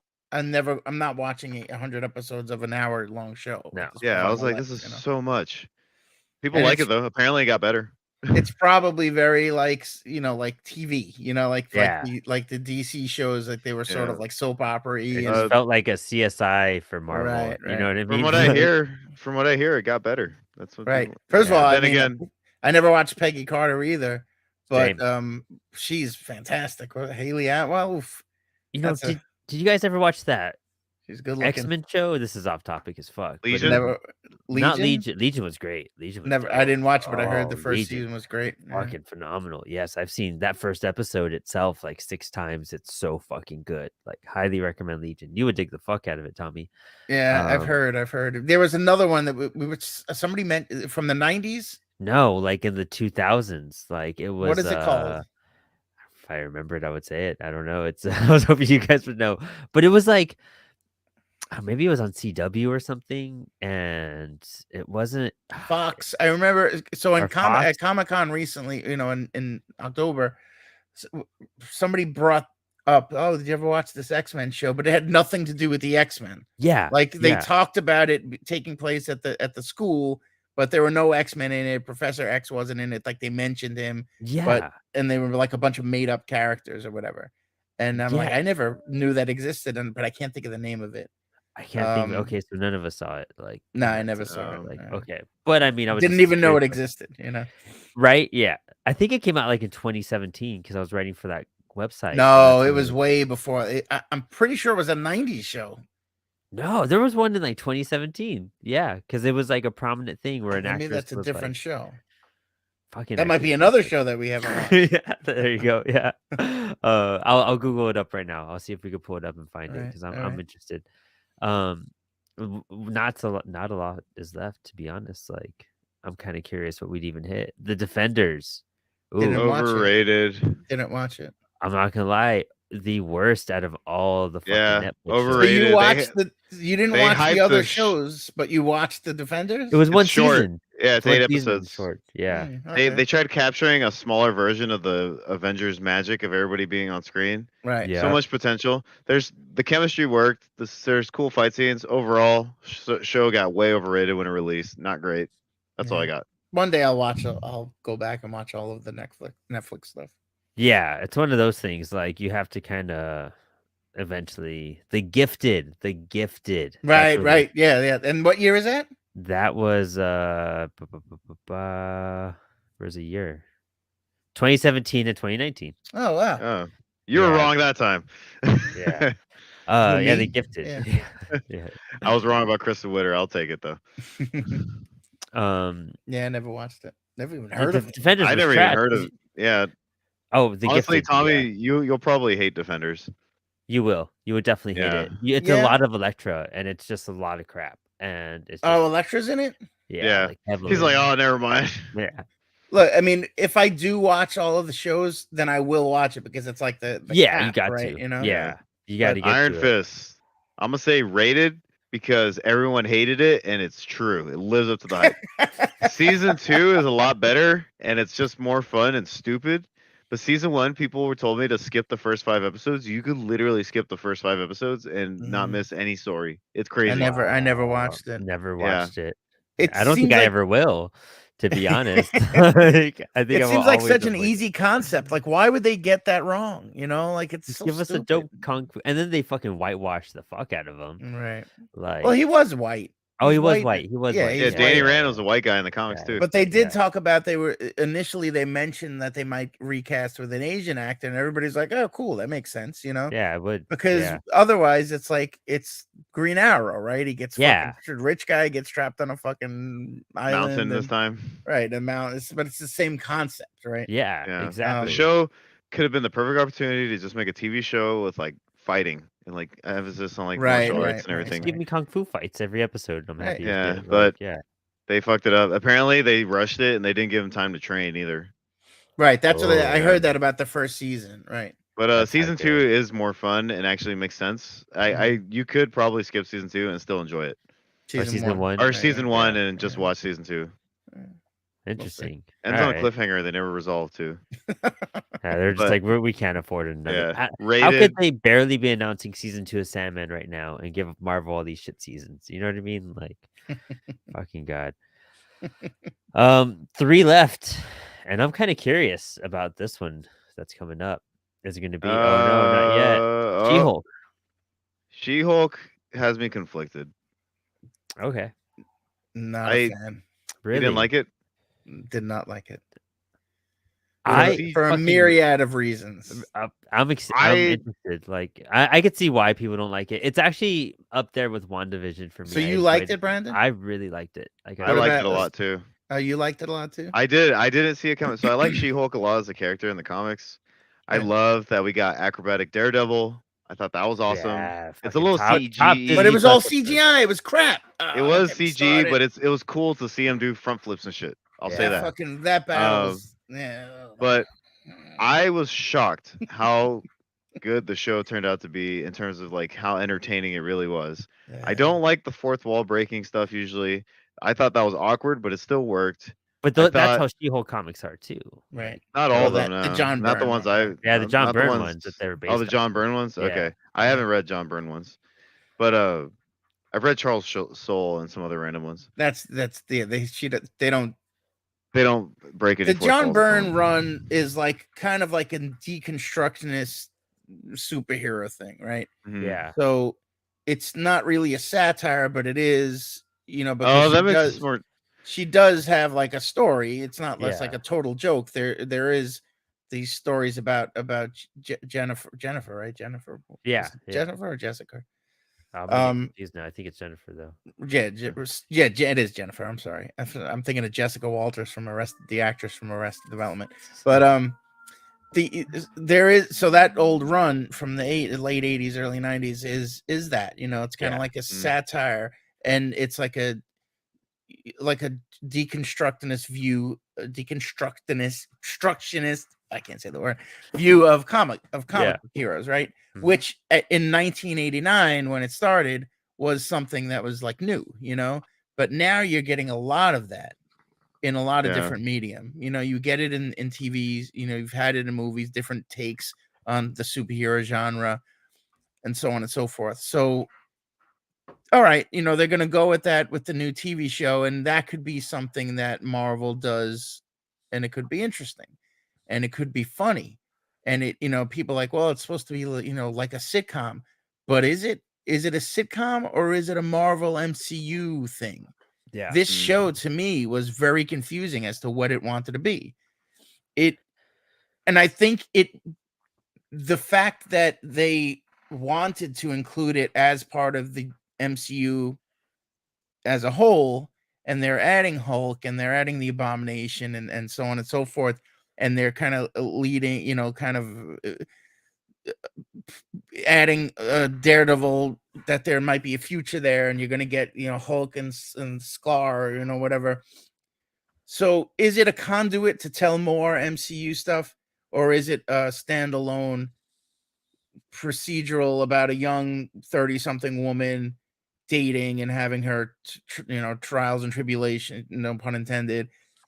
And to me, it was like a mess. If it was supposed to be this comedy about a young woman, it wasn't funny. And if it was supposed to be this like feminist, you know, like play on that, or like a, you know, like this pro woman kind of thing, it had every corny stereotype about female TV shows, and not in a wink wink nod way. Like, it was stupid shit about her fighting with other women, like catty shit, stupid shit about her, oh, guys don't like me, like all of the corny shit that we've seen in tons of other things that women would complain about if a men wrote it, but women wrote it, so it's okay. But to me, it's like, I just want it to be good, and it's not good. And I had a little bit, not an argument, with a friend of mine who I love, this woman, this girl, my friend Edie, who is a writer, and she's, you know, she writes about comics, she's done interviews, and she did, you know, whatever. She's in it. She knows her shit. And we're going back and forth, and I'm like, and she's like, oh, you're not going to convince me. I'm like, I don't want to convince. If you like something, good. You know, I'm not somebody that's going to say you shouldn't like it. Because if you like it, that's great. I'm happy that someone likes it, because I don't, you know? Yeah. And she's like, well, the only thing I really care about is that it's written by women. So that's enough for me. And it's like, that's the only standard? That's not like a reason, though. Right. Like, that's a corny, like, to me, it's like saying, well, it doesn't taste matter if doesn't it's define like quality. right. You know Exactly. what I mean? Like, And or race or gender doesn't define quality. Yeah. You know, it's just something is written by a black guy doesn't make it better than something written by an Asian guy or a white guy. Yeah. If it's shit, you know, if it's shit, it's shit. And I was like, all right, Edie, whatever. If that's the reason why you like it, then yeah, you win this round, you know? That's interesting, because like I enjoyed it a lot, because to me, I felt like I was like, okay, Marvel could really branch out in what they're doing, because it felt like a law like drama. It could have, but it didn't. What do they? Okay, I wish Faz was here. Like, what do they have? A fucking like, they went to one of the trials that they had was like, because somebody, it was like stupid shit. Like, there was no. It could have been good. It could have been interesting. It could have been this satirical take on superheroes, and it wasn't. Oh, I see what you mean. But yeah, like having, you know, heroes on the stand where you could have seen different things. I think that could be a potential opening for later seasons, because possibly, it's like, right. you know, I would love to see like Ben Grimm on the stand, like talking about like, you know what I mean, some shit, and she's having to defend it, or mixing in more superheroes. I just think like taking that John Byrne route to make it like a comedy where they're kind of experimenting on a different playing field to see the reception of it. Because, you know, looking at like I feel like whenever Marvel really branches away from the punch 'em ups, then Right. it gets dangerous and tedious. And they kind of have to tiptoe around some aspects to make it enjoyable and see if what they can kind of pull off and what they can't pull off.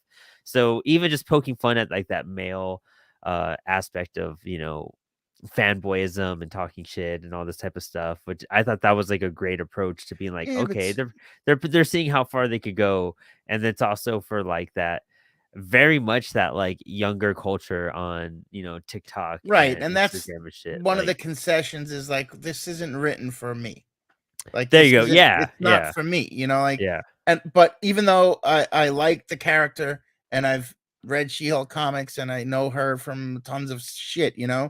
and I want to watch this and enjoy it, but I don't. And if it's because it's aimed at like a TikTok culture and all the jokes are kind of like these, like I'm an influencer kind of shit, like that doesn't resonate with me. I don't care about that.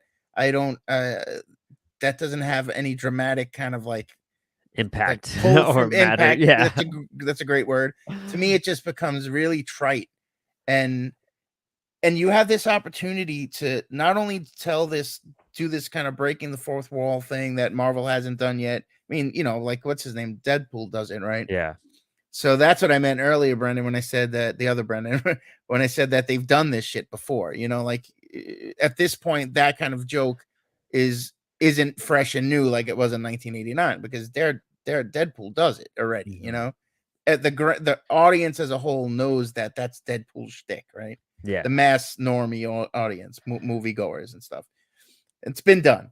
But if you're going to do it here, it'll still stand out within the MCU because it's not done in the MCU. But then you kind of you got to do it sometimes. Like they don't really fully commit to it, and then you don't tell this interesting story about this young woman. You tell like these kind of corny, everyday average stories story. you see on Friends, like stuff that we've seen 20 years ago, or like the stupid shit that you wouldn't expect a woman to be writing. Like you think she would be like, I'm going to avoid, things about my shoes. Are my shoes good? Do they match this outfit? Like, really? That's what you're going with? Like, this is the most basic shit, I don't know. No, I see what you mean by me, that because Marvel does that thing where they don't write they write to very niche aspects, but they need everybody to watch it, but their Right. demographic is only this small that Right. are like it's really aimed for. But all of us need to see it to understand the next show or the next movie. Right. And that's where they're like, okay, you need to decide like, is this for everybody? Or is it for like just this audience and we don't need all? It's like I don't buy every comic out there. I don't read every comic out there because they're not aimed for me, and it's clear that they're not aimed for me. And I don't need to read that's that. Fine, right? Right. But some of the way they may do some of these Marvel shows is that you have to watch it all, or else you're fucking up and you're missing out. Right. Shit. Because then it's like if you don't watch She-Hulk, you're just jumping into the Daredevil episode and be like, this is kind of like interesting. I don't really get what's going on. You kind of need to understand the show to understand the Daredevil episode. So they hook you like that, And so it's like, I don't know. It's a weird vibe in that sense. So I could see. And you're going to like Brandon said earlier, having the expectations. Now you're already kind of, that you're going to be disappointed because it's not for me, So now I love the Daredevil show. Oh, Daredevil's going to be in this. And then you see the version of Daredevil that you get in this show, and it's like, oh, this is. I mean, I'm great. I'm happy he's getting laid, but this is not the character that I care about. Like this is not the character that I resonated with or that I want to see. Like this is a pared down, scaled down, like normified version. What the hell is that? Brandon getting off, like getting angry. Yeah. I don't know. It just look, whatever. If you liked it, good. I'm glad. I'm glad that people like whatever. But it's just, and fucking, I hated the version of the Wrecker or the Wrecking Crew in general. Like, that was trash. Like, that was just junk. I mean, look, guys like fucking Porcupine, who gives a shit, right? Yeah. Fucking Frogman, like those are joke characters to begin with. Like they're throwaway. So you have to throw Frogman's those in. Gonna be like the new Kite Man for Marvel. That's right. At this point, They're gonna look for their equivalent. Yeah. And that's fine, you know. But to take a character like Wrecker, who does have like a rich history with Thor and the Asgardians and so on, and then and he's like this millennial, like skinny little dude. It's like, oh, I don't want to. That's not what I want to see. It doesn't even look cool, you know. Like even Abomination, like they finally made him look like the Abomination, but then they give him what's his name's face, and it's like, oh, I don't want to see Tim Roth. I want to see the Abomination, a fucking monster. I don't want to see a guy that kind of looks like him with Tim Roth's face.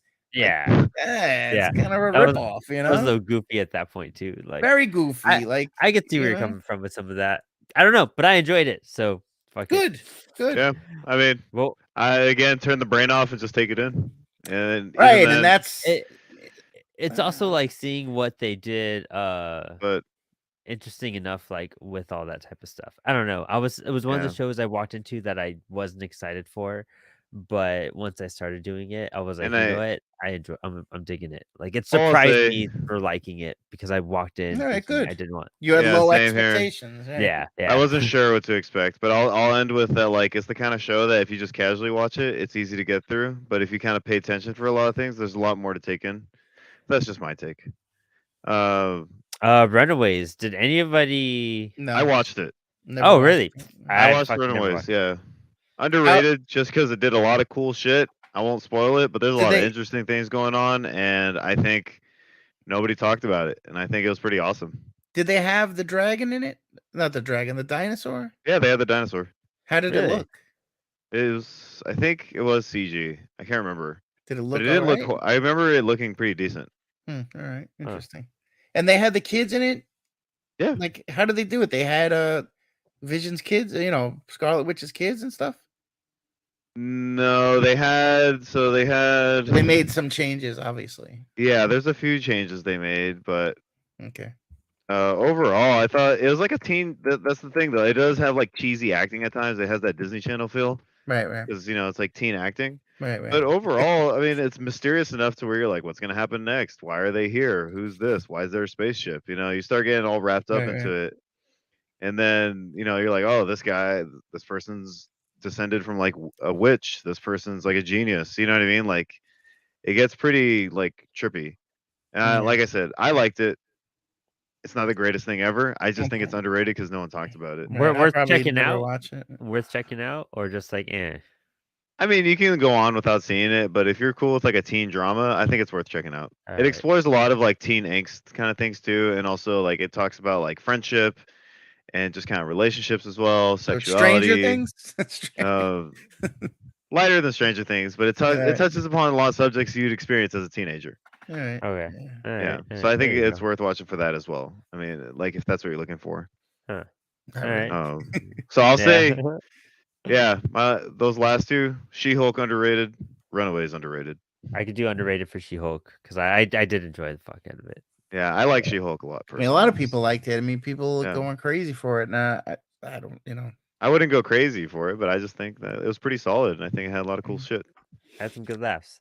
Yeah, but Runaways, a lot of interesting things. Punisher, it's the last one on the list. We hit all. What's cool is that Brand and I don't do trending shit, so like we haven't talked about any of these shows. Yeah, we don't either. I mean, I do a show about comics that are 60 years old. Yeah, exactly. So it's just like, you know what? Just knock them all out at once. And anyone who wants to know our thoughts, there you go. One episode. I think The Punisher was pretty fucking rated because I heard it was pretty good. No, you know what? I thought it was overrated. It was great. It did some good shit, but I think they could have done more regarding like the comic book aspect of The Punisher. Right. This was a very just like war PTSD. Of course, that is the aspect of the Punisher, war PTSD. No shit, you know what I mean? Mm-hmm. But like they didn't do that. Like, I mean, Jigsaw being the very, very end and really not getting anything else. Like, you really didn't have any. I haven't watched it, so I feel like I don't want to even talk about it because I don't want to. Yeah, I don't even know. I didn't know Jigsaw was in it. Oh yeah, just now. Sorry. There you go. You would know off the character's name, I guess. I shouldn't. I mean, whatever. That's fucking 5 years old at this point. That's true too. Yeah, that's not. Punisher through that. I think Punisher. I want to say the character in a way. It's hard because the character is already shrouded in a lot of like controversy in other ways. Right. And I think the timing with that kind of like makes it strange. But like, the show specifically, I think the show's entertaining, a little overrated, but has really cool aspects. I think the PTSD and kind of like dealing with grief part of the show, John Bernthal is really amazing as an actor. He does a good job of exhibiting that in his character. He also does a good job of being Frank Castle. And I think he himself alone makes the show worth watching. And a lot of the side characters are really awesome and entertaining as well. I just think that like people overhyped it because it was gonna be like uber violence the show. Mhm. Well, I mean, it's But I, that's I the just never Punisher, felt. though. Yeah, exactly. Like I feel like John is like he. I feel like people who really like the Punisher show haven't read a lot of the comics because like they have aspects of the comics for sure. They do a lot of the Yeah, Garth Ennis shit, like, and that's more mixed up in the Daredevil stuff more than anything. almost. Yeah, But yeah, like that's what's really cool. But like with John Bernthal, he just doesn't feel like the Punisher. He doesn't have that, like, I guess modernizing his grittiness to a different war from Vietnam changes his aspect and way of thinking as a Right. soldier too, and how he performs stuff. And he just feels like he has too much of a conscience. You know what I mean? Like I feel in a lot of ways where like when you read some Punisher comics, like he's going to war and he Right. will fucking fuck up an entire nation. He's not scared to die at any moment.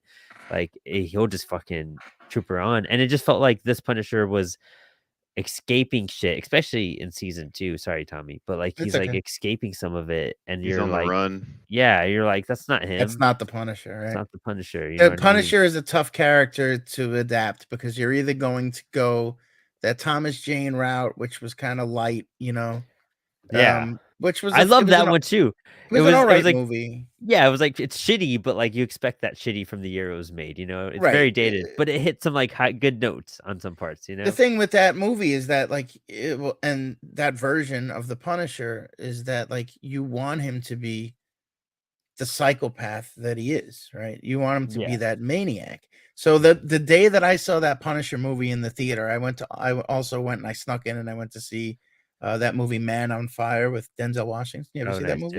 Yeah. Yeah, I've Yeah. seen that. So in that movie, they kidnap this little girl and he thinks that they kill her and he goes on the fucking warpath. Yeah. And he's like burning guys alive. And right after seeing the Punisher movie, I'm like, this is what the fucking Punisher movie should have been like. Yeah. Like Fuck this is yeah. Frank There you Castle. go. Like Exactly. Like, and they kind of they watered it down. And John Travolta's in it. Like it's not it's not a tough movie. They took the jokier aspects of the Garth Ennis Frankie's back. yeah. And they stuck that in there, like with the with the apartment building and those characters.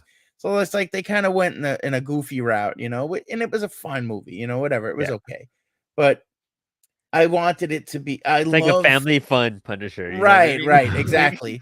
And as corny as that Dolph Lundgren Punisher Oh movie is, yeah. which I the thing that I love about that movie is that he's actually a fucking lunatic. Yeah. Like Yeah. he's That's devoid.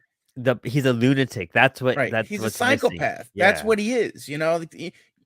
And like what you said, like they changed the time of the character and they changed the war, and so now you're getting a lighter, fluffier, like like we have to humanize this guy, which they already did in the old comics. Like you Yeah. get the fact that he wages this war because of grief, right? Mhm. Because he snaps, because he loses everything. He's got nothing to lose. So when you add the PTSD thing, which makes sense, it makes total sense, right? The guy that Yeah. came out of war, he has this aspect to him, but you're also kind of taking some of the macho out of the character Yeah. that made the character. It's just a character out of time. Like you can't do him anymore. I don't know if you guys are reading the current Jason Aaron, not Jason Aaron. Is it Jason Aaron? It's Jason Aaron. I read the first issue of it, but I stopped picking it up. It's I haven't read weird. it. Yeah. Like it's a very different take on the Punisher, and when you first read it, you're like, this isn't the Punisher, and it's not over yet. I think it's only going to be like 12 issues or something like that. Yeah, it's real short. Yeah. And I think it's like issue 6 or 7 at this 7, yeah. point. But I do enjoy it, and I went into it thinking like, all right, well, where is he going to? They're not completely changing the character, like from what he is in the current run is not the old Punisher, and that's by design, right? Yeah. But you know they're going to get back to the old Punisher, like somehow. So Mhm. I'm interested to see how, because that's a character that maybe, you know, and even Conway, you know, Jerry Conway came out and he's like, this character was created at a time when you could do a character like this. And now in the current, especially in current Marvel, like it doesn't fit, you know, it's might just be a character that they need to not have anymore, because nobody's okay with this in the big two, you know, like nobody's okay with a psychopath anymore, Yeah, you know, like exactly. guy who's just wants to kill people. And Yeah. the TV show and I could only go by the John Bernthal's you know, the Daredevil Mhm. show. And to me, like he's great and he's a great actor and I love him in a lot of things, you know, and I think he's a good person too, like in interviews and stuff. Like I like that him as an individual. But it's just not the Punisher, you know, like it's not what I want to see. Yeah. But also what I Yeah. want to see is based on comics that came out 40 years ago. So, That's true. or Yeah. 30 years ago when I was a kid, when I'm 14 and I want to see murder and stuff like that, you know, like when you're angsty and you're like, yeah, fucking Yeah. get him, Yeah. Punisher, you know. Yeah, exactly. I'm Yeah. 14, you know, like of course that's what I want, you know. Yeah, you just want, I mean, dude, like adapting like Punisher the End, that Garth Ennis' book, that'd be fucking insane. And that's like the Right. level of Punisher of insanity you kind of want, like Right. where he's gonna be the last one standing and just like going out into nuke territory and shit. Like, dude, you want this psychopath. But do That you want to see that in a show? Probably not, though. Like, yeah, it'd be dark you know as what I shit. mean? Like, You know what I mean? you Like, do, but you don't. Like, yeah. I and the- think like most superhero characters, they could be open to interpretation and having a different approach to the Right, character. right. They're Yeah. not always gonna hit it on the head, but like I think for like the show, considering when it was released, them trying to modernize the character and trying to navigate these waters, I think the show manages to hit it off for the most part. Right. Yeah, like You for what know, they could pull off. Yeah. Also, I and met the dude, Microchip. That dude, I met Oh, the the guy, the microchip actor. was in it. yeah, Yeah, Oh, he's in it. interesting. I Yeah. met him and at Ace Comic Con, He was a and bitch. yeah, he was a fucking dick. Oh, he was a bitch, dick dude. too? Yeah, he was a bitch, and it killed it for me, dude. Like I stopped watching that show because we Oh, were like wow. 4 episodes in, and then I met him, and I was like all hyped, and then he was oh, like 40 minutes late because he was like banging his chick, doing coke and shit. Like, Oh, and he really? was super snotty and just like rude when you walked oh. up and tried talking. Like, yeah, and it killed it for me. And it's just like if you're gonna be an asshole, like That once they meet you, sucks. like it sucks. The Yeah. show, I think the show's like again because of the character and like like it's a little overrated, but I feel like it's also it's kind of lost in the library of shows at Marvel now, Right, and it's kind of like this underrated gem that people. It's like a contained story that's just kind of there. right. And Yeah. that's I kind think of what it that's where I has go to be, back and forth. because Yeah, that's a tough, really tough character to do in the MCU. yeah. You But know, I like think we'll see if they do anything. Sorry, what were you gonna say? I don't see how that character can be in movies. Like Deadpool kind of got away with it because he's a jokey character and it wasn't really MCU, right? It's Yeah. you know, like it's Sony or whatever it was. So they could kind of get away with like this kind of adult content. I don't necessarily like that, honestly. Like I don't need characters to make dick jokes and shit like that. Like as much Yeah. as I like to make them, you know, like if you're going to do a rated R superhero movie specifically with like characters from the big two, it needs to be because it's really, you know, like it's a Logan. It's serious. Yeah. You know, like Well, that's the whole thing. Contained like stories is like, that's so much more appealing than anything else at this point. And right. none of these guys are kind of hitting that. And I mean, that's why I watch MASH, because MASH, every episode's a contained story. And I'm like, all right, MASH, the old TV show. yeah, fuck yeah. I'm a huge MASH. Awesome. I'm always fucking watching MASH, dude. That's Probably gonna great. watch MASH right after this, to be honest. That's I'm gonna awesome. smoke a That's bowl a and great watch show. that. Yeah, It's so well written. I mean, yes. the writing in that show is fucking amazing. phenomenal, man. Yeah, I fucking love MASH. Like, But I you're should not. start- I don't think the MCU and this is unfortunate, but I don't think they're taking chances anymore. No. That's done. You know, like Yeah. I think Feige was able to do it with the first batch of movies because he's like, look, this is the plan. This is what we have in mind. I want to get different directors with different voices and so on and so forth. But now it's committee filmmaking. Mhm. And as much as he's the guy in charge, I don't think he's really the guy in charge anymore. You know, like this is There's a corporation in charge, you know? Yeah, they have to base it off of like, And you see it in the tone of the stuff, and where like at this point the MCU and as a whole, you know, like you've got some decent stuff. I mean, I like the way the Spider-Man movie ended, you know, like it's like finally we're getting the Peter Parker that like I want to see on film, you know. It yeah, just took 3 movies to get there, you know. yeah, And I yeah. liked the second one, Far Yeah, From Home. I thought it was I cool. like 'em. I like the Um, last like 3 minutes of those movies where he's in a right, new right, suit. Like that's it. That's where right. I start liking those movies. The first one, Homecoming, I was like, this is not what I want to see in a Spider-Man Uh, movie. I don't want jokes, you know, like I no, want and the I don't want Spider-Man. Spider-Man worldwide. I want New York Right, Spider-Man. Like, right. Yeah, I think I just liked Mysterio in that, you know. I yeah. specifically like the Ditko-ish, like when he was going Mm-hmm. throwing his illusions Oh around. I was yeah, like, yeah. this I is really wanted cool, more you of know. that. Right, I was right, right. like, fuckers. But Yeah. you don't. I don't think they're going to. You're not getting that shit anymore. You know, Yeah. unfortunately, like it's now you're getting a lot of like boilerplate, formulaic stuff. You know, like, and we're getting. You know, the Well, more I see of the there's Wakanda movie, the less I'm excited about it.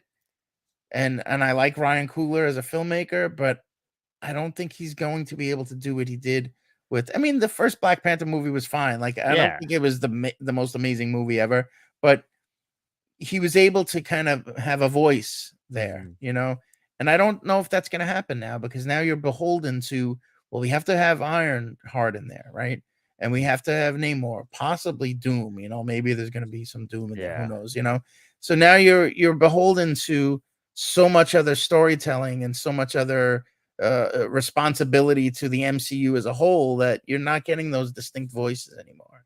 Because you're just setting up stuff. It's all Right, set up. right, Yeah. right. Yeah. And Well, It's no longer just a contained like film. right. It's just set up. We got to prep for the next big event, And and that's now they're kind of what it was with the first batch of movies, but like kind of, you know, but they were like separated. You could watch each one and right. enjoy it. You And could enjoy watch its them on their story. own without having to say, wait, what's going on? You could I just need watch to Avengers and just enjoy Avengers. You know what I right. mean? Like it's You'll get a little tiny taste of a teaser during the thing, but like during the end credits, but it's not mandatory. yeah. You know, Yeah, you don't and you have could to watch all those on YouTube in like 3 minutes and be caught up to what's happening, right, and right. not like spend That's like true too, right? 12 movies in and 4 TV shows, 12 TV shows.